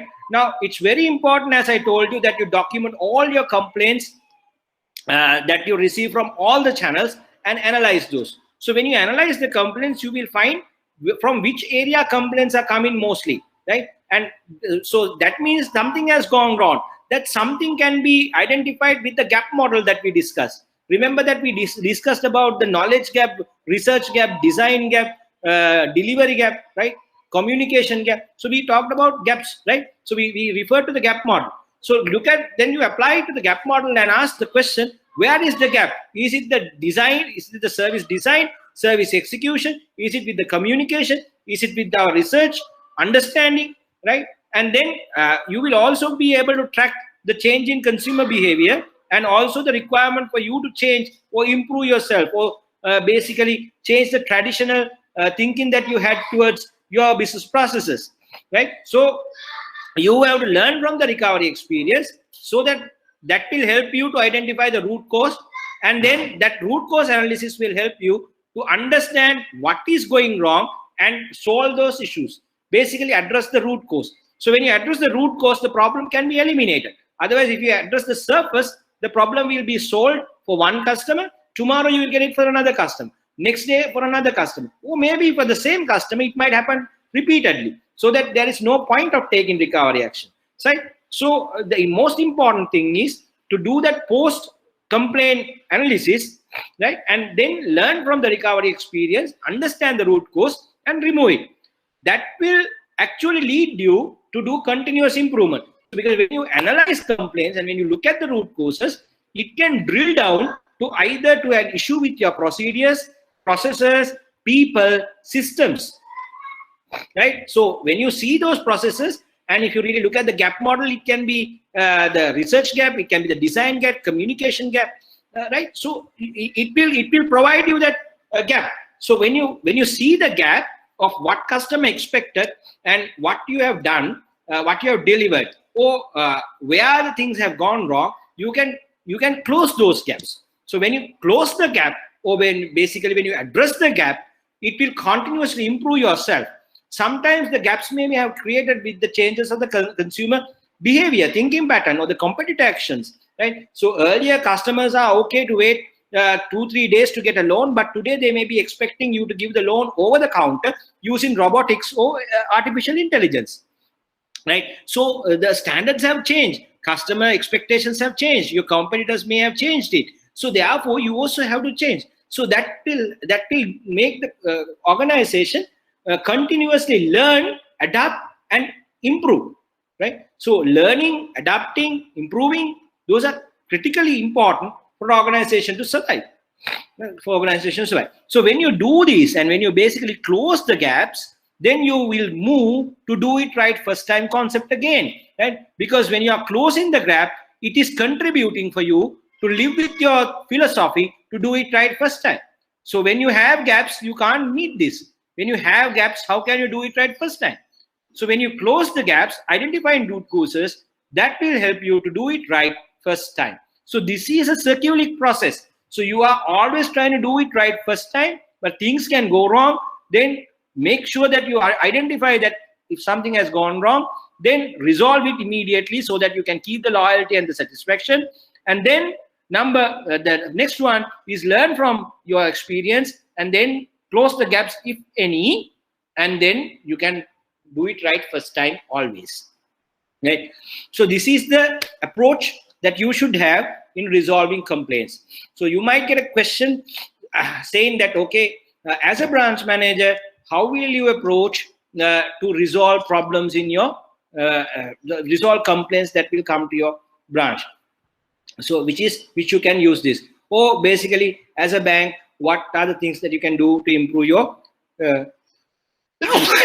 complaint handling, right?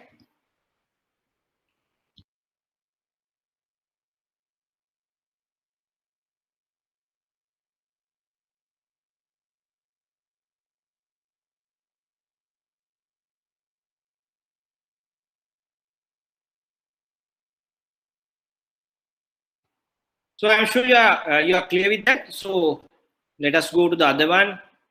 Okay, customer recovery expectations, right? So when you are trying to do a recovery, what are the expectations from the customer side? Basically, the expectations of the customer can be divided into two areas. First one is understanding and accountability. That means first one is customer expects the organization to understand what has gone wrong, what has happened, and to be accountable for their actions. This is the first expectation. If you really look at the two key expectations, first expectation is understand and be accountable. So what has happened, you try to understand and then be accountable for your actions. Number two, the second expectation is to provide a fair treatment. Fair treatment, right? So what do they expect here? They expect justice and fairness in handling their complaints, right? Justice and fairness in handling their complaints. Okay, so when you say fair treatment, the fair treatment can come in three ways. There are three types of fairness that they expect from you. First one, outcome fairness. Now, outcome fairness concerns the results that the customer received from their complaint. Okay, when I give a complaint, what is the result that I'm getting?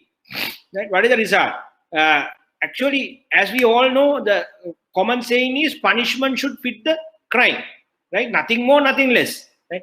So if something has gone wrong and if some damage has been caused to the customer expect an equal compensation. Equal compensation. He's not expecting it to be too high and also not too low, right? So he expects you to provide an equal level of compensation for the problem. Second thing is procedural fairness.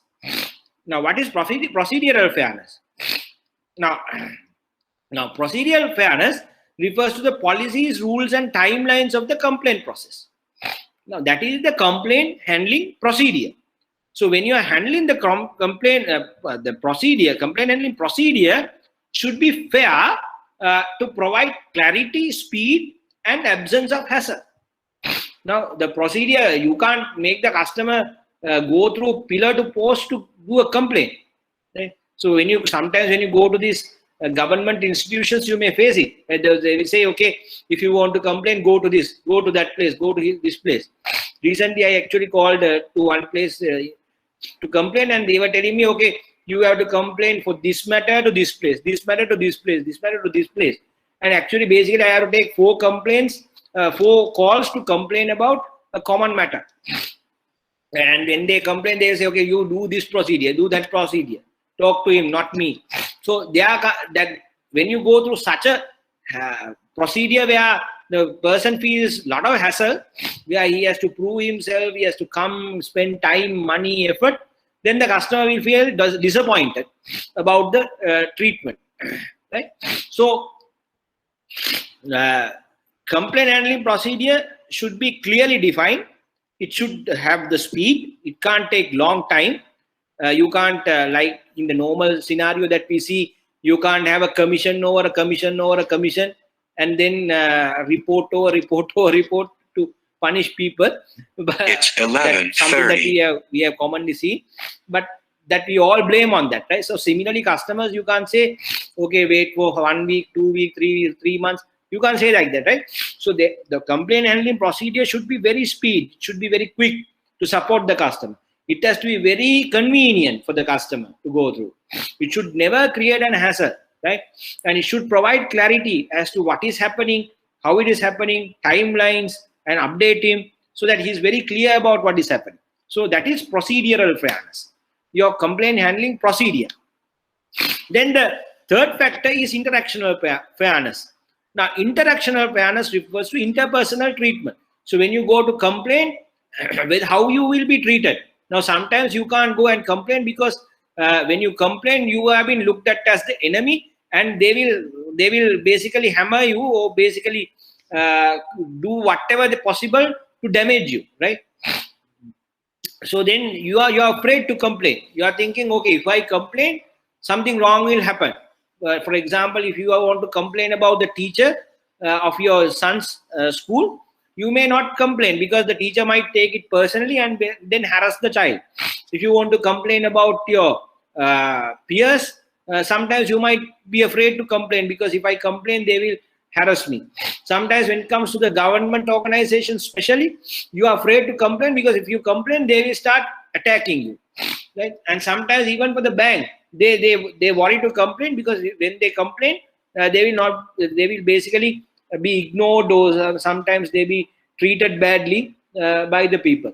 So your people need to be trained to ensure that the customer should be treated with politeness and care, and also with honesty, and basically look at the complaint as a gift, right? So whoever that is coming to complain, don't try to be too arrogant with the fellow, or basically try to take revenge from him. Always make sure that you treat the person politely with due care and honesty. So these are the three things that the customer expect when he complains for an organization to do, and he expect this fair treatment when there is a complaint. An organization should devise proper strategies and procedures to provide this fair treatment and make the customer feel that his complaint has been properly handled and fairly handled. And when he feels fairly handled means there should be an outcome fairness, there should be a procedural fairness, there should be an interactional fairness. So we can also look at it as, in the justice point of view, procedural justice, interactive justice, outcome justice, right? Process එක සාධාරණ වෙන්නට ඕනේ. ඔයා handle කරන විදිය සාධාරණ වෙන්නට ඕනේ. පුද්ගලයෝ ඒ වගේම ඔයාට ලැබෙන outcome එක, result එක සාධාරණ වෙන්න ඕනේ. එහෙම වුණොත් තමයි customer satisfaction with the complaint handling process, right? So this is something for you to remember when you are devising complaint handling mechanisms and processes, right? Now, then again, a very important question. After a service recovery, will your customer stay with you or he will switch? Now, what are the things that will decide that? There are a few things that decide. So you might make a service recovery effort, but it may not be successful all the time. It might become successful. It may, after the service recovery, they may continue banking with you, or they may close their accounts. Now that depends. First one is magnitude of the failure. Magnitude of the failure. So if you have done a huge mistake where they have been incurred heavy losses, right, and major issues, then they may not stay with you at all, right? For example, that customer who has lost basically 200,000 to 300,000 money last week from the stock exchange due to the wrong debit, he is now determined to move. Whatever they do, he will move, because they have done a very severe mistake, right?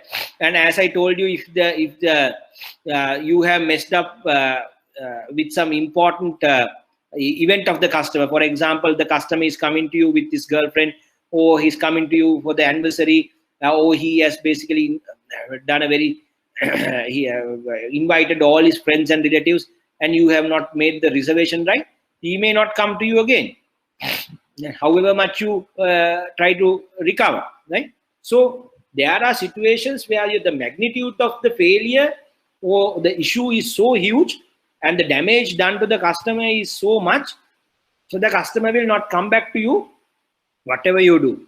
The second one, strength of the relationship.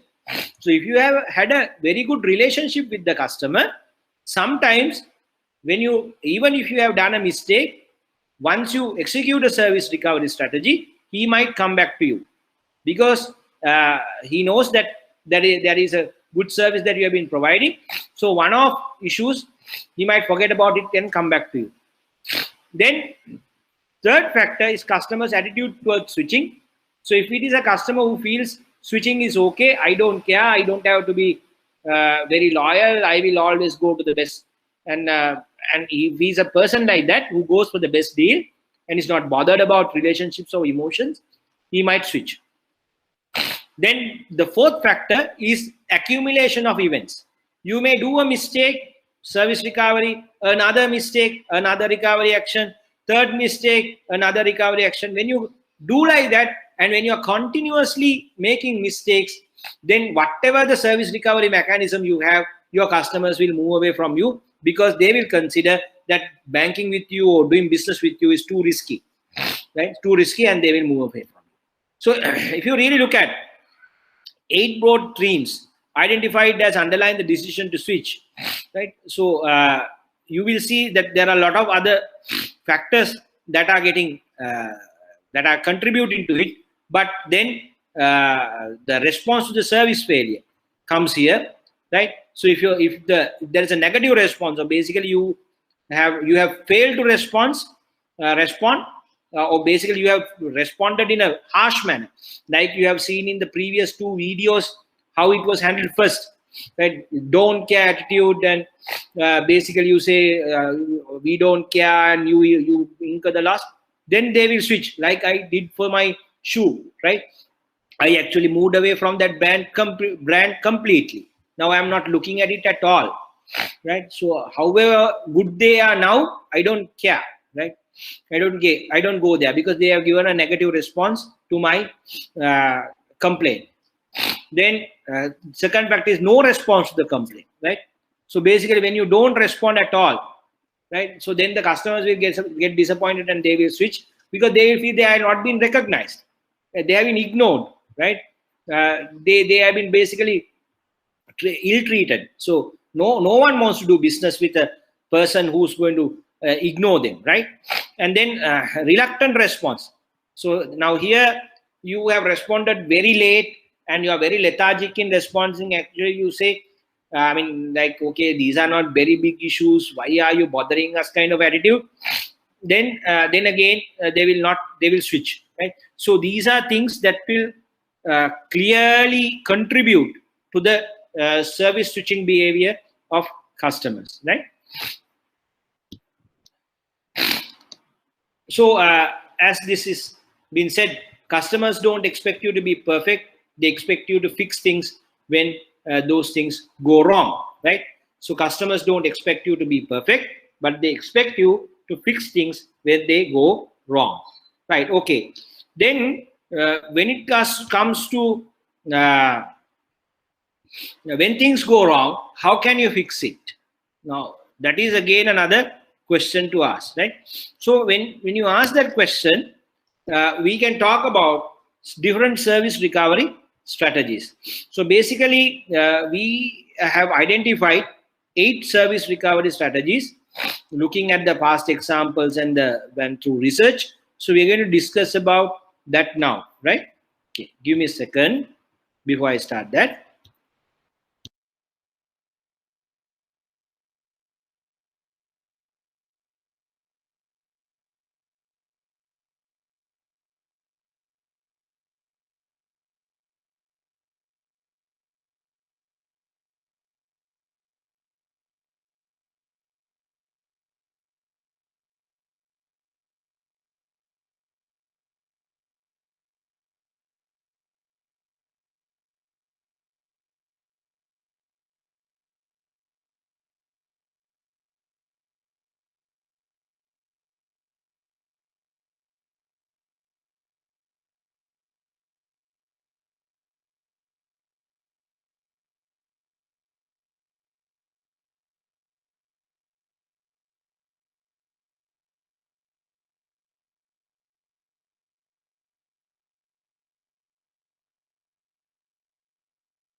Right. So let's look at it one by one, the different service recovery strategies. So you have make the service fail safe, right?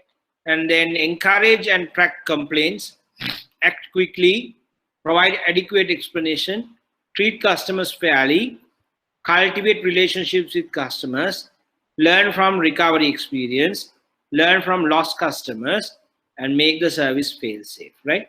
So these service recovery strategies we are going to discuss today.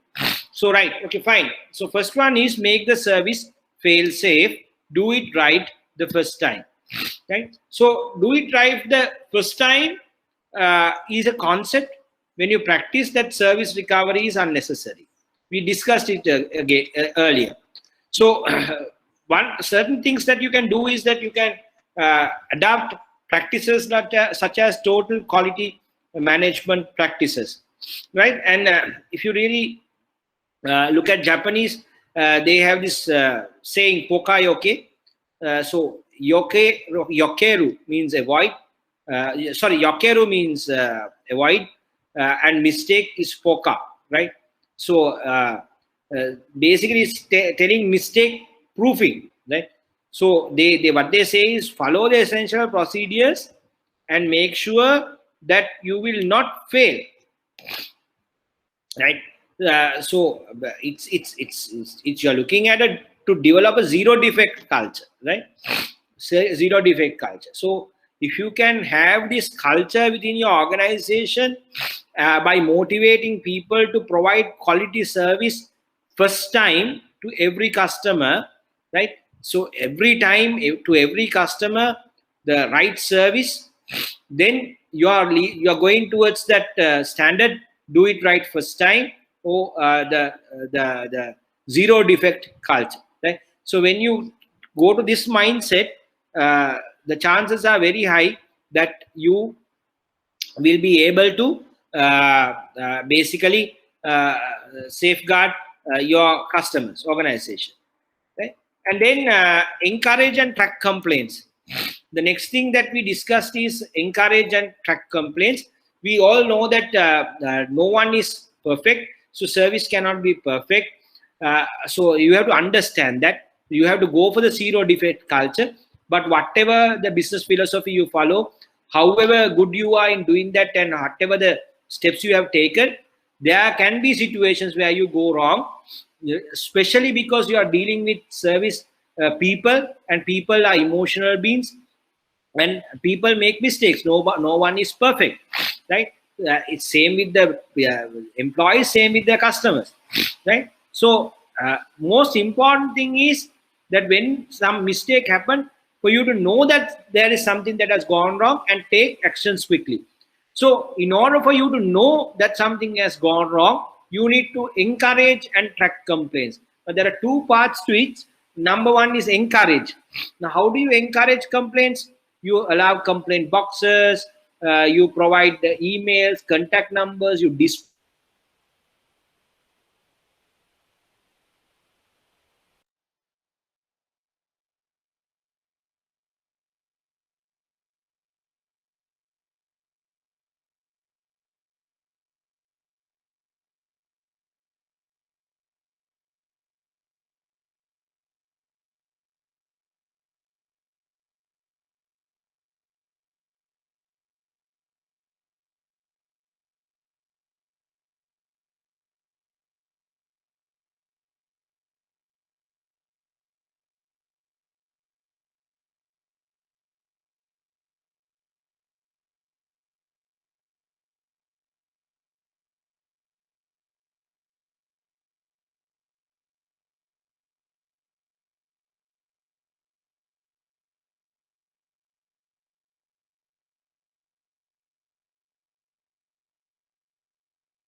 Right. So there is some problem with the connection due to the heavy rain.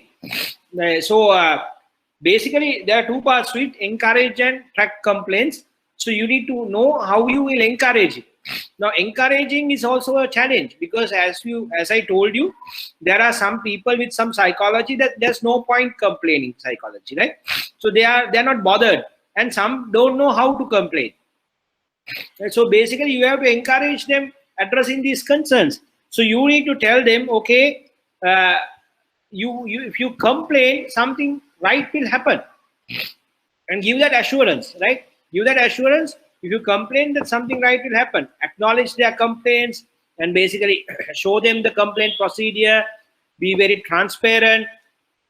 All those things has to be there, and you can publish your complaint procedure, and then provide them an opportunity to complain easily.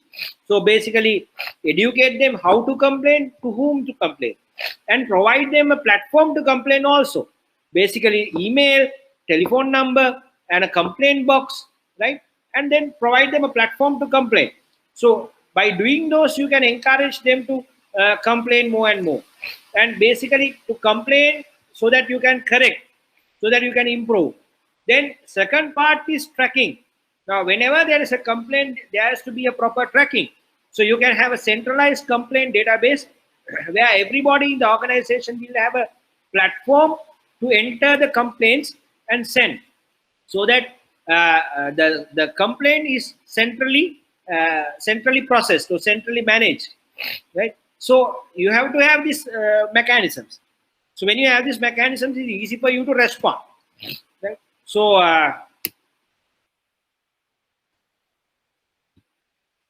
if you really look at what is happening when there is a failure, so service encounter is unsatisfactory, then the customers will take 3 actions. So they will take some public action, they will take some private action, or they will take no action.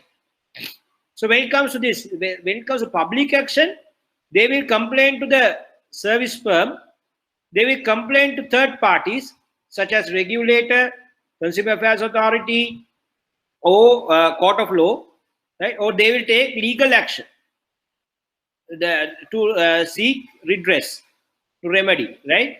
So they will go for this public action, or they will take some private action. So under private action, they might move away from you, switch. Right? So they will switch from you. Second, they will spread negative word of mouth. They will try to damage you, right? So this is under private action. So there can be a public action, also a private action. And some set of customers may not take any action. They will simply move away from you, right? So the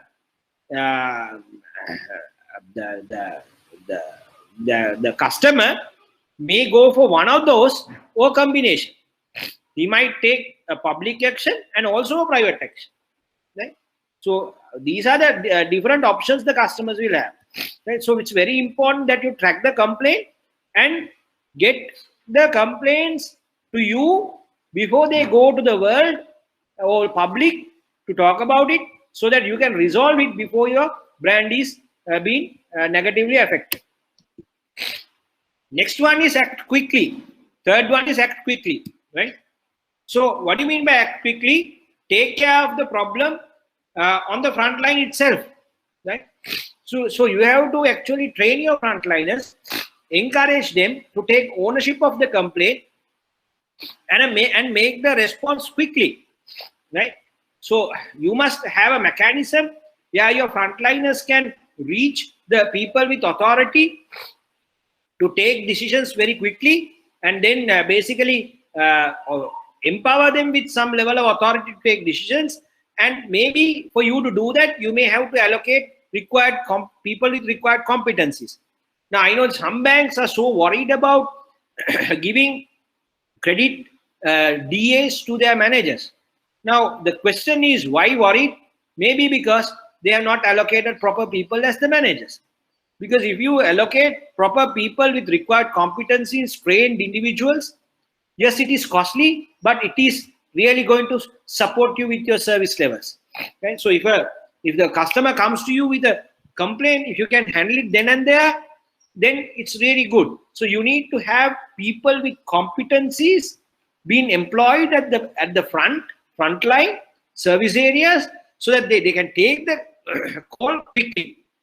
Right? Then empower employees, train and empower them to solve problems as they occur. Right? So train them to anticipate problems before they arise and surprise the customer with a solution. Provide training to improve skills to handle a service recovery situation on the spot. Right? Then listening, taking initiative, identifying solutions, improvising, and bending the rules when required. So all these are required for you to provide a proper customer service, right? And sometimes you can also provide a platform for the customer to solve their own problems.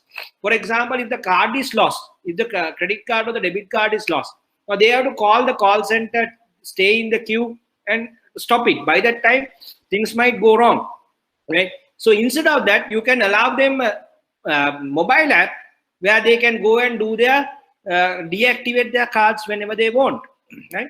So if you can provide such a mobile app, then they solve their problem by themselves, right? So you need to make sure that the gaps are being identified and quickly responded, so that the customers get a solution very quickly, right? So that's very important.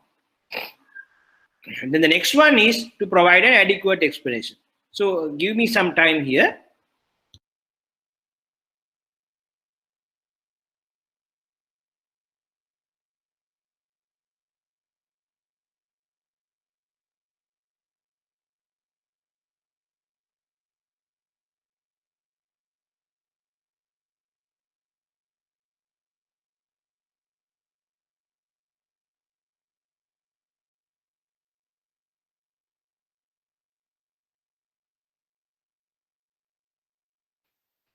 Right. Okay.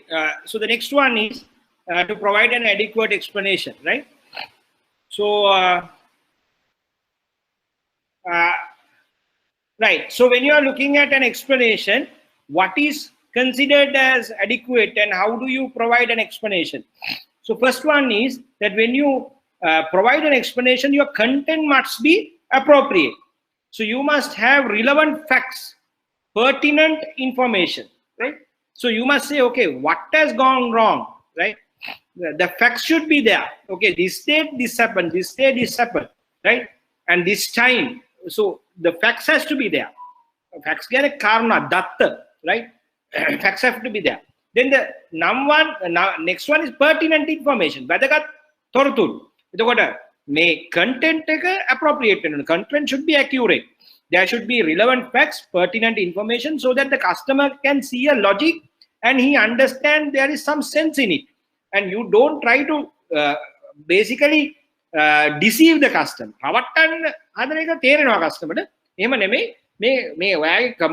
Explanation facts information customer logical. It's 12 o'clock. Right? The next one is appropriate style of delivery, right? So it must the tone of the explanation, it should be very credible, vishwasadayi.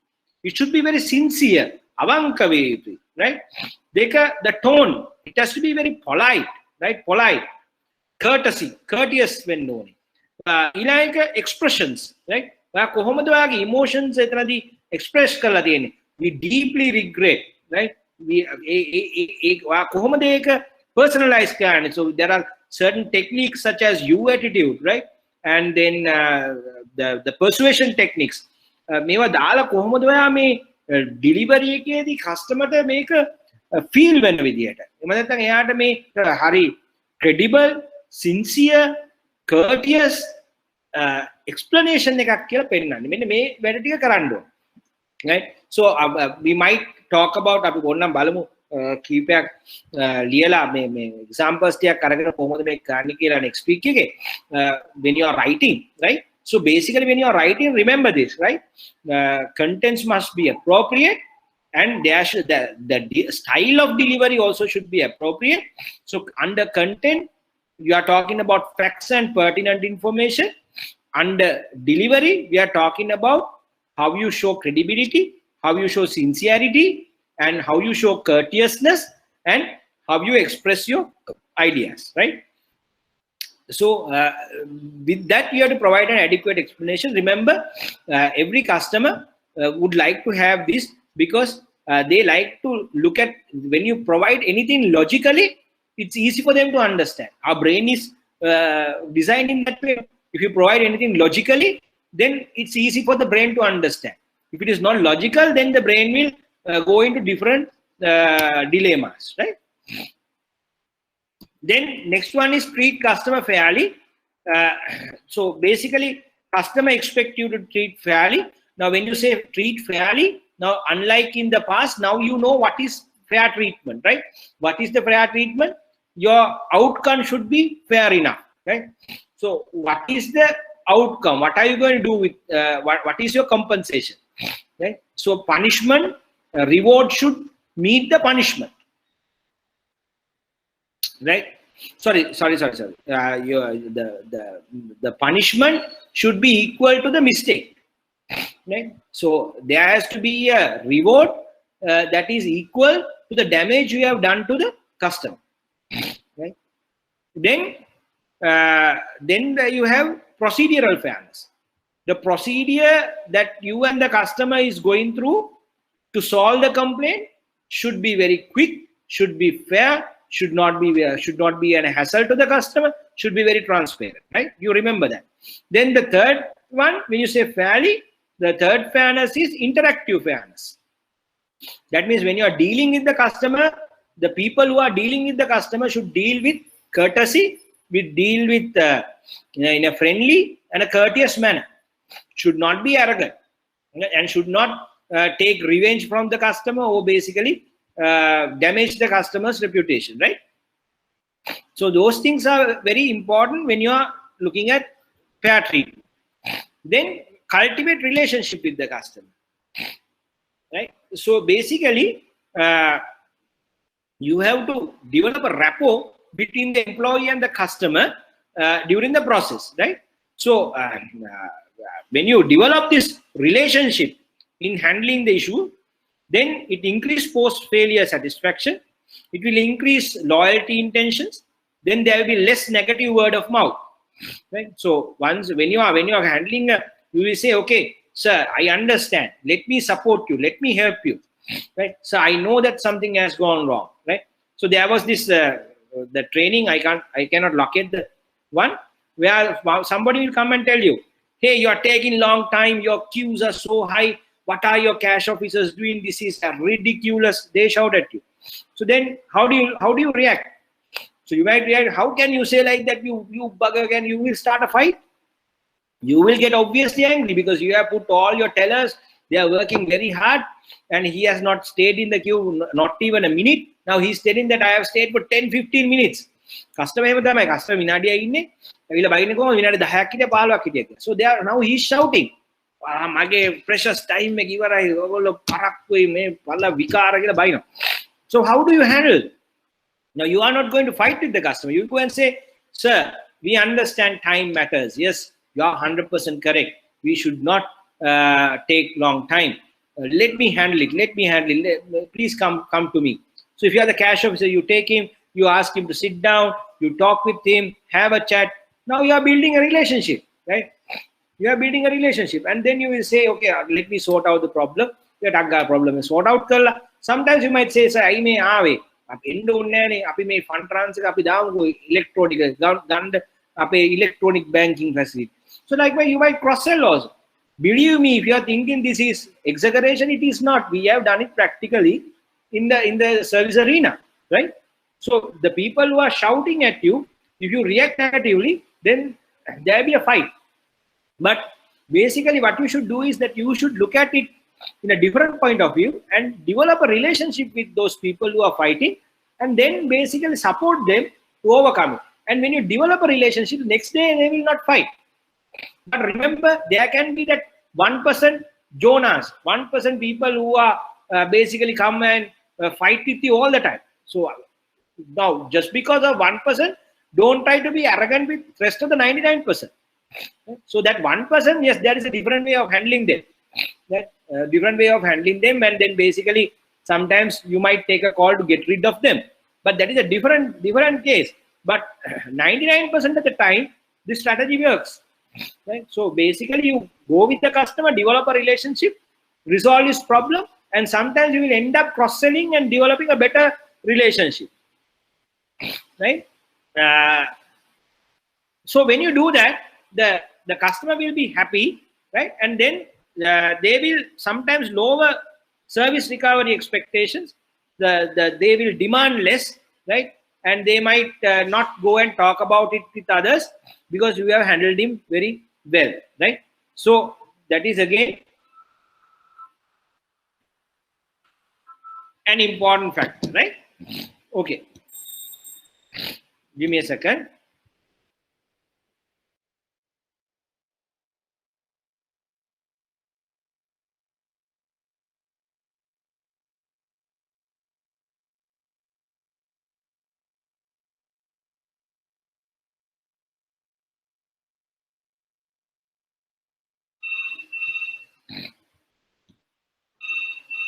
Right. So the next factor is that you have to learn from recovery experiences, right? So learn from recovery experience, right? So from every encounter that you go through, you need to learn from that, right? So how you learn and improve, now that is called the learning organization. Learning organizations always learn from the mistakes. Now when the complaints can come because there is a gap. So what is the gap? You have to understand. So that is the root cause. So when you understand the root cause and identify the root cause, you can work to eliminate it, right? And avoid repetition of same mistake, right? So if you really look at the organizations like Ritz-Carlton, they have instant action form. So when there is a complaint, the whoever that receives it, immediately type the complaint and send it, right? And then they record service failure, right? And they suggest action to address them. Each employee is given an authority, and also they own the complaints. They own the complaints they receive, right? And they are responsible to ensure that service recovery will occur, right? So nobody can say it's not related to me. If you have received a complaint, you own it and you have to solve it, right? So you can have these kind of practices where everybody will work to find out what is the gap, what is the root cause whenever they get a complaint. So this root cause analysis helps you to identify the gaps and then take actions such as change of procedures, change of processes, change of systems, use of technology, right? And all kind of things, right? And then basically you can also have a customer complaint database where you can identify patterns, right? And then once you identify the patterns, now here it says pattern, it's not pattern, it's patterns, pattern identifications, then you can basically identify where you have the common mistakes, right? And make changes so that you will be able to become successful and improve yourself. So this is something that we have already discussed. Then the next part is learn from the lost customers, right? So how do you learn from the lost customers? You can basically talk to the lost customers, or basically do a survey, or have a separate division where you will talk to them and try to learn what has gone wrong, right? And ask them the question, why you have decided to leave the organization, right? So in-depth probing, you can say, okay, why, right? For example, long time back, actually, I left a particular service station, right? Where they have offered me some points and they have basically expired it without telling me. So I actually left it. After 2 years, they called me. They called me and they are asking why. I said, I don't want to talk to you because I already left. No, sir, tell me what happened. No, I'm not happy. Why you are not happy? Because of your point scheme. What has gone wrong with the point scheme? Because you have redeemed it. So when we redeemed it, what went wrong? So you have to have in-depth probing, right? But the fact is that particular organization, although they followed this concept, they couldn't do anything. So although they talked to me, they actually couldn't solve the problem. So I told them, see, look here, I actually had over 50,000 points. 50,000 points overnight, you all expired without informing me. So they said, is it so, sir? Very sorry, sir. And that's it. They never called me again, right? They never called me again. So actually, that is a wrong practice. So once you identify what has gone wrong, then it's sometimes important that you take some action. Even if they call me and say, we are ready to give you that 50,000 back, will you come back again? I might say no, but I'll be happy. Because after leaving them, I have found a better place. So I'm not going to leave them. Because this is what happens. So when your customer leaves your organization and goes to another place, and if they find that that person is much better, that even though you give them back whatever, sun and the moon, they might not come back again. Right? So once you leave them and they get better with other people, right? So, but still, we might now you have a negative memory about them, but you can convert it to a positive memory, so that at a particular day, if something goes wrong, they will consider to come back, right? So this should be done by trained, skilled people, preferably a senior person who is unbiased and who will look at things in a more holistic manner, and who has the authority, right? And basically, when you are doing this exercise, it is good that you focus on more profitable clients and give priority to understand them and why they have left you being a very profitable client to you, right? So there's another exercise. So when you look at the service recovery strategies, what are the strategies? Make the service fail safe. Do it right first time. Second, encourage and track complaints. Third, act quickly. Fourth, provide adequate explanation. Fifth, treat customers fairly. Sixth, cultivate relationship with customers. Seventh, learn from the recovery experience. Eighth, learn from the lost customers. So these are things that you can do basically to improve your service recovery strategies, and make sure that your organization is geared or basically in line to handle a service recovery effectively. Another important thing in the service industry is the service guarantees, right? So what is a guarantee? A guarantee is particular type of recovery tool. Guarantee is a pledge or an assurance that a product offered by a firm will perform as promised, and if not, then some form of repetition will be undertaken by the firm, right? So is it only a marketing tool? It is not, right? So it is basically a commitment of the organization towards the customer, right? So if you really look at the service organization should give guarantees not only as a marketing tool, but as a means of defining, cultivating, and maintaining quality throughout an organization. So when you give a service guarantee, the entire staff will work on it. Now I can take you to Pizza Hut. Now, sometime back, Domino's or Pizza Hut, they had certain service guarantees. So they said, okay, within 30 minutes, if you don't deliver your pizza to your home, your pizza is free. Now that is a guarantee. So when you give the guarantee, everybody from the order taker to the person who prepare the pizza to the person who packs it and then give it to the delivery guy himself, all of them have to work to meet that service guarantee, right? Service guarantee. So all of them will work towards it as a team, right? So service guarantees not only works as a marketing tool, but it also works as a tool to encourage or basically align your entire team to achieve certain service standards, right? So service guarantee, that is the importance of it. So what are the benefits of service guarantees? A good guarantee forces the company to focus on its customers. A good guarantee will set clear standards for the organization. Like in the Pizza Hut, okay, within how many days, right? Within how many hours, right? So Pizza Hut says within 30 minutes. So it has to be 30 minutes, clear standard, right? So everybody will focus on the customer and will work to meet that standard, right?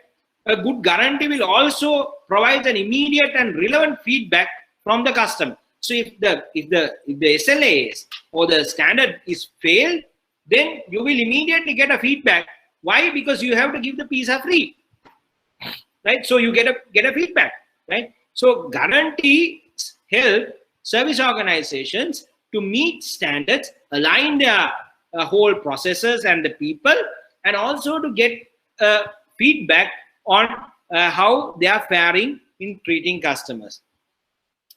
So when a customer calls you and say, hey, look here, you have told me that you will give my money back. You have not provided the service to my satisfaction. Give me my money back. Or you have not delivered the pizza within 30 minutes. Give me my money back. I want my pizza free of charge. So when a guarantee is invoked, or when a person comes and say, I want the compensation under the guarantee given, it is an instant opportunity for you to do a recovery, service recovery. So it's a kind of information that something went wrong, right? So information generated through the guarantees can be tracked and integrated into continuous improvement efforts, right? So basically, studies on service guarantees has always suggested that employee morale and loyalty can be enhanced as a result of having a guarantee. Also, from the customer side, the guarantees reduce their sense of risk and helps them to build confidence in the organization. For example, if you say, okay, stay in our hotel, if you are not satisfied, 50% off. Or you might become a tuition teacher.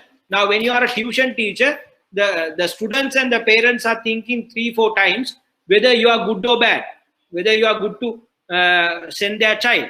So you might say, okay, if you fail, 50% refund. So that means the person who provides the guarantee is also taking responsibility, so that the parents will feel this guy is telling 50% refund. So that means he is confident that he can pass my child. Right? So that gives confidence to the customers, right? And sometimes you will see it when it comes to the certain equipments also. They say, okay, use this. If you are not happy, return. No questions asked. Money back.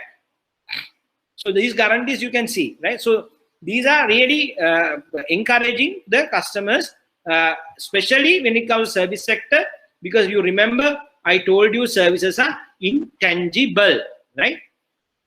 So finally, the guarantees helps you to get more sales and improve the service levels, thereby improve your profit and sustainability among competition, right? So there are different types of guarantees. We don't want to go into that level, right? And basically you must know when to use it and when not to use it also. So before we conclude, let me again show you another video clip which is relevant to the discussion today. Give me a second.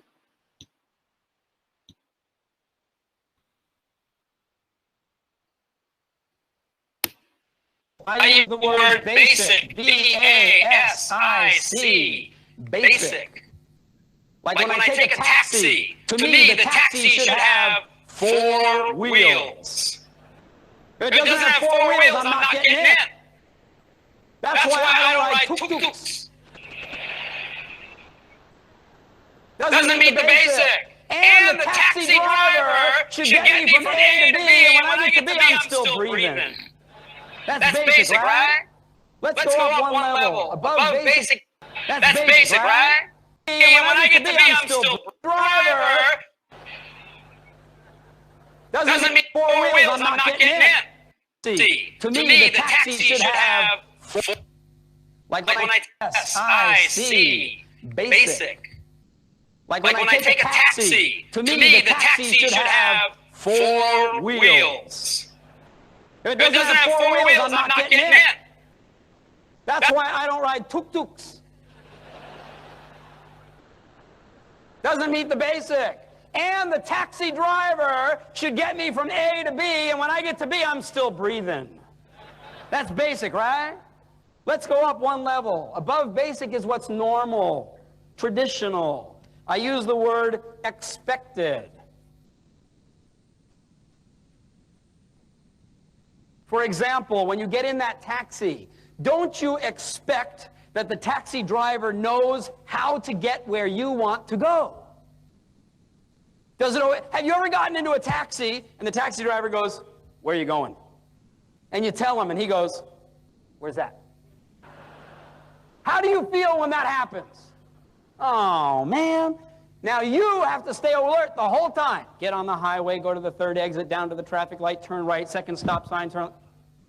You see, he still gets you there. He still meets the basic, but it's not what you expected. Now let's go up one level.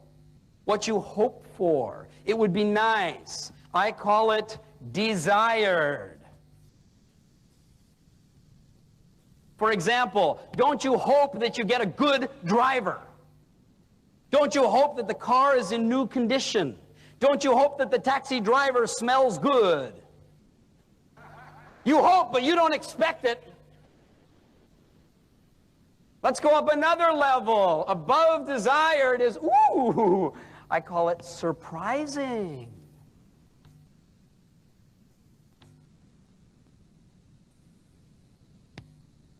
Ooh, unexpected. When I come back from my trips overseas, I usually have 3 suitcases. One for my clothing, one for the props and products that I bring, and other for gifts to go back and forth between the 2 different countries. I fly back to Singapore airport. We load 2 of my suitcases in the back, in the boot, and we put one in the front seat. I sit in the back seat on my way home. Taxi driver drives up to the end of the parking lot. There's 25 meters more from the edge of the parking lot to the elevator that goes up to the 31st floor where I live. Every once in a while, a taxi driver will take out my 3 suitcases and look at the situation. 3 suitcases, 25 meters, 1 botak angmo.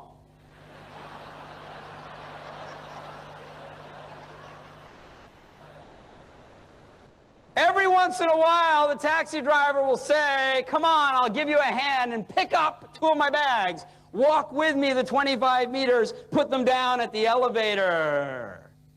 Surprising. Now, service is a 2-way street. If he does that for me, what will I do for him? Yeah, a surprisingly nice tip. But you know what? I don't even hope that he's going to do it because I don't want to be disappointed, and I certainly don't expect it. Let's go up one more level. Above surprising, astonishing, incredible. I call it unbelievable.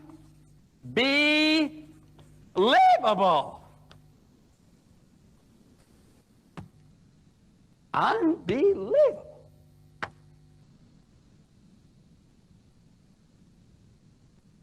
Now, I want to share with you a personal observation I've made over the years about this category called unbelievable, because when you hit unbelievable product, something happens. When you have unbelievable delivery systems, something happens. But when you hit unbelievable service mindset, something different happens.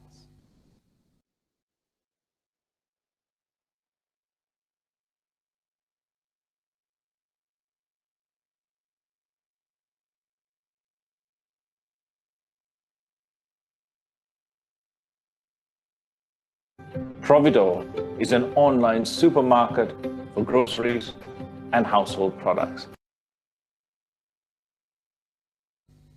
Let me give you 3 separate stories, and I'll illustrate what I mean. Let's start with product. What is the black thing that hangs on your belt that every once in a while goes, beep, beep, beep, beep, beep, beep, beep? What do you call that? The old ones that are, beep, beep, beep. What did you call them? Beepers. Why did you call it a beeper? That's all it could do, beep, beep, beep, right? And everybody said, oh, that's pretty basic. At a certain point, the companies that make the beepers realize that beeping someone at a concert or at dinner or in a theater is not always very polite. So they came up with an advancement. They moved up one level. Now you can be eating makan with your friend and suddenly they go, and you say, hey, you got a call. And they go, yeah, I know. It's a vibrating pager, right? Today, isn't that expected. Now, you can buy a pager that will show you the number. You can also buy a pager that will give you the message. It's called an alphanumeric pager. Don't you agree with me that those are? They can go up one more level. You don't have it here yet, but they have it in Japan, the United States, and in parts of Europe. It's a pager that not only gets the message, but there's an extra set of buttons you can send a message back. So your pager is not only a receiver, it's also a transmitter. Ooh, surprising!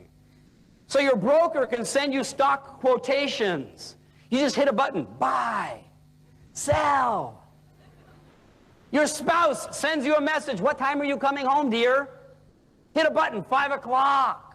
Hit a button, 7 o'clock. Hit a button, I'm not coming home. Boom, boom. She goes, surprising. Now, today, you can buy a pager that clips on your belt. You can get one that looks like a pen. You can buy a pager that's the shape of a credit card. You can get a pager that's built into your watch. Now they're developing pagers that will be built into the frame of your glasses. Cool. Except they have a problem.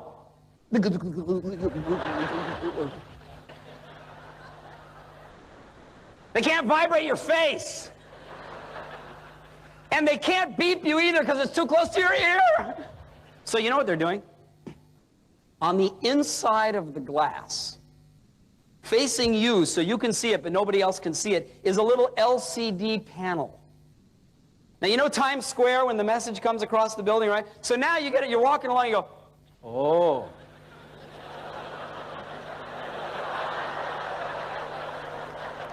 Excuse me, I have a phone call. Cool, right? The Japanese have already gone the next step. You know how computers now come with these little video cameras on them, right? In the future, a page is going to be a little video message. So the Japanese on the inside of the glass have put full motion, full color television screens. So now you can be somewhere and suddenly your mother shows up. Mom, what are you doing here? Never mind about her. What do you want? Oh, man. Don't you agree with me that that is what? But what do you think your grandchildren are going to say about those glasses? Oh, Grandpa, I have that on my contact lens. See, here's the point. Here's the point. Any innovation in your product will start out being a wow. And after a while, it's going to go right down to basic and expected. Right. And that's the nature of the beast. Every product innovation, that's going to happen to.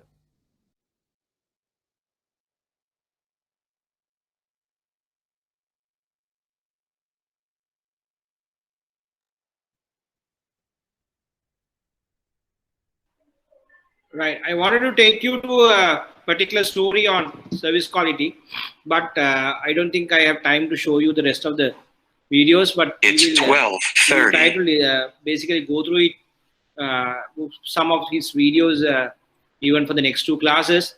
I think it's very interesting for you. But if you are not very happy about the videos, do let me know. You can either WhatsApp me or send me a chat. So basically, I think we have come to 12:30. We had a very good session. So next week, we will have a chat on service quality. And I would like you to really look at your context and basically look at what we have just discussed. In your practical context, how you all have ensured fairness. And you can look at your competitor banks and see how they have established fairness to the customer. And then look at your own organization and see how you are handling service recovery issues. Then look at service recovery strategies followed by international organizations. Maybe some banks outside Sri Lanka, or perhaps not only from the banking sector, perhaps from the other sectors such as hospitality, the hotel sector, the airlines, and basically see what you can bring into your industry. So do a research on service recovery. So basically next week we will have a chat on different service recovery strategies that has been identified by you through your research, and certain insights that you would like to present to the class. Right? So your task is to basically do a research on different service recovery strategies and analyze the effectiveness of those based on what you have learned, by looking at different organizations, and then bring in your insights, so bringing in your findings next week. So try to do it proper, because don't think it's only for the class or the exam, but this research will help you practically for you to do something better for your organization and for your career, right? So with that exercise, we will close the class. We will catch up next week, and I will share this presentation with you today. And also I must tell you that the past papers have already been uploaded, so you can go through the past papers, and if you have any questions you may ask me. Even the very recent past paper has already been uploaded, and there are some reading materials also been uploaded, so try to read those, and then you can always go through the presentations and come back to me if you have anything that you need to clarify. Any questions from you before we wind up, or shall we call it a day and meet next time? Okay, let's call it a day, and we'll catch up next week. We have only 2 weeks to go, so they Can you hear me, sir? Yeah, Gavin, I can hear you. Sorry about the so like the previous presentation was also not uploaded as previous one on what? Like service quality, the first presentation, or is it like uploaded? All right, okay. So I will resend it today. So I'll send both presentations and get it uploaded. And if you don't see it uploaded by tomorrow, do send me, communicate with me via WhatsApp. Okay. Sure. Okay. Thank you. Okay, Gavin. Okay. Thanks. And so this is so next week is supposed to be our last class, right? This is the last class. Yeah, because on 20th we are having the exam according to this. Fine. Okay. I think we can finish off the content, and I'll see whether I can arrange another session with you if we run out of time next week to have a chat with you on your exam, one paper, and basically brief you as to how you should approach it. But it will be a very short thing. Right. Okay. So let's try to close the class to next week. We should be able to, because we have very few more to cover. We will finish it off next week, and we'll see whether we can catch up before the exam. Okay. Thanks.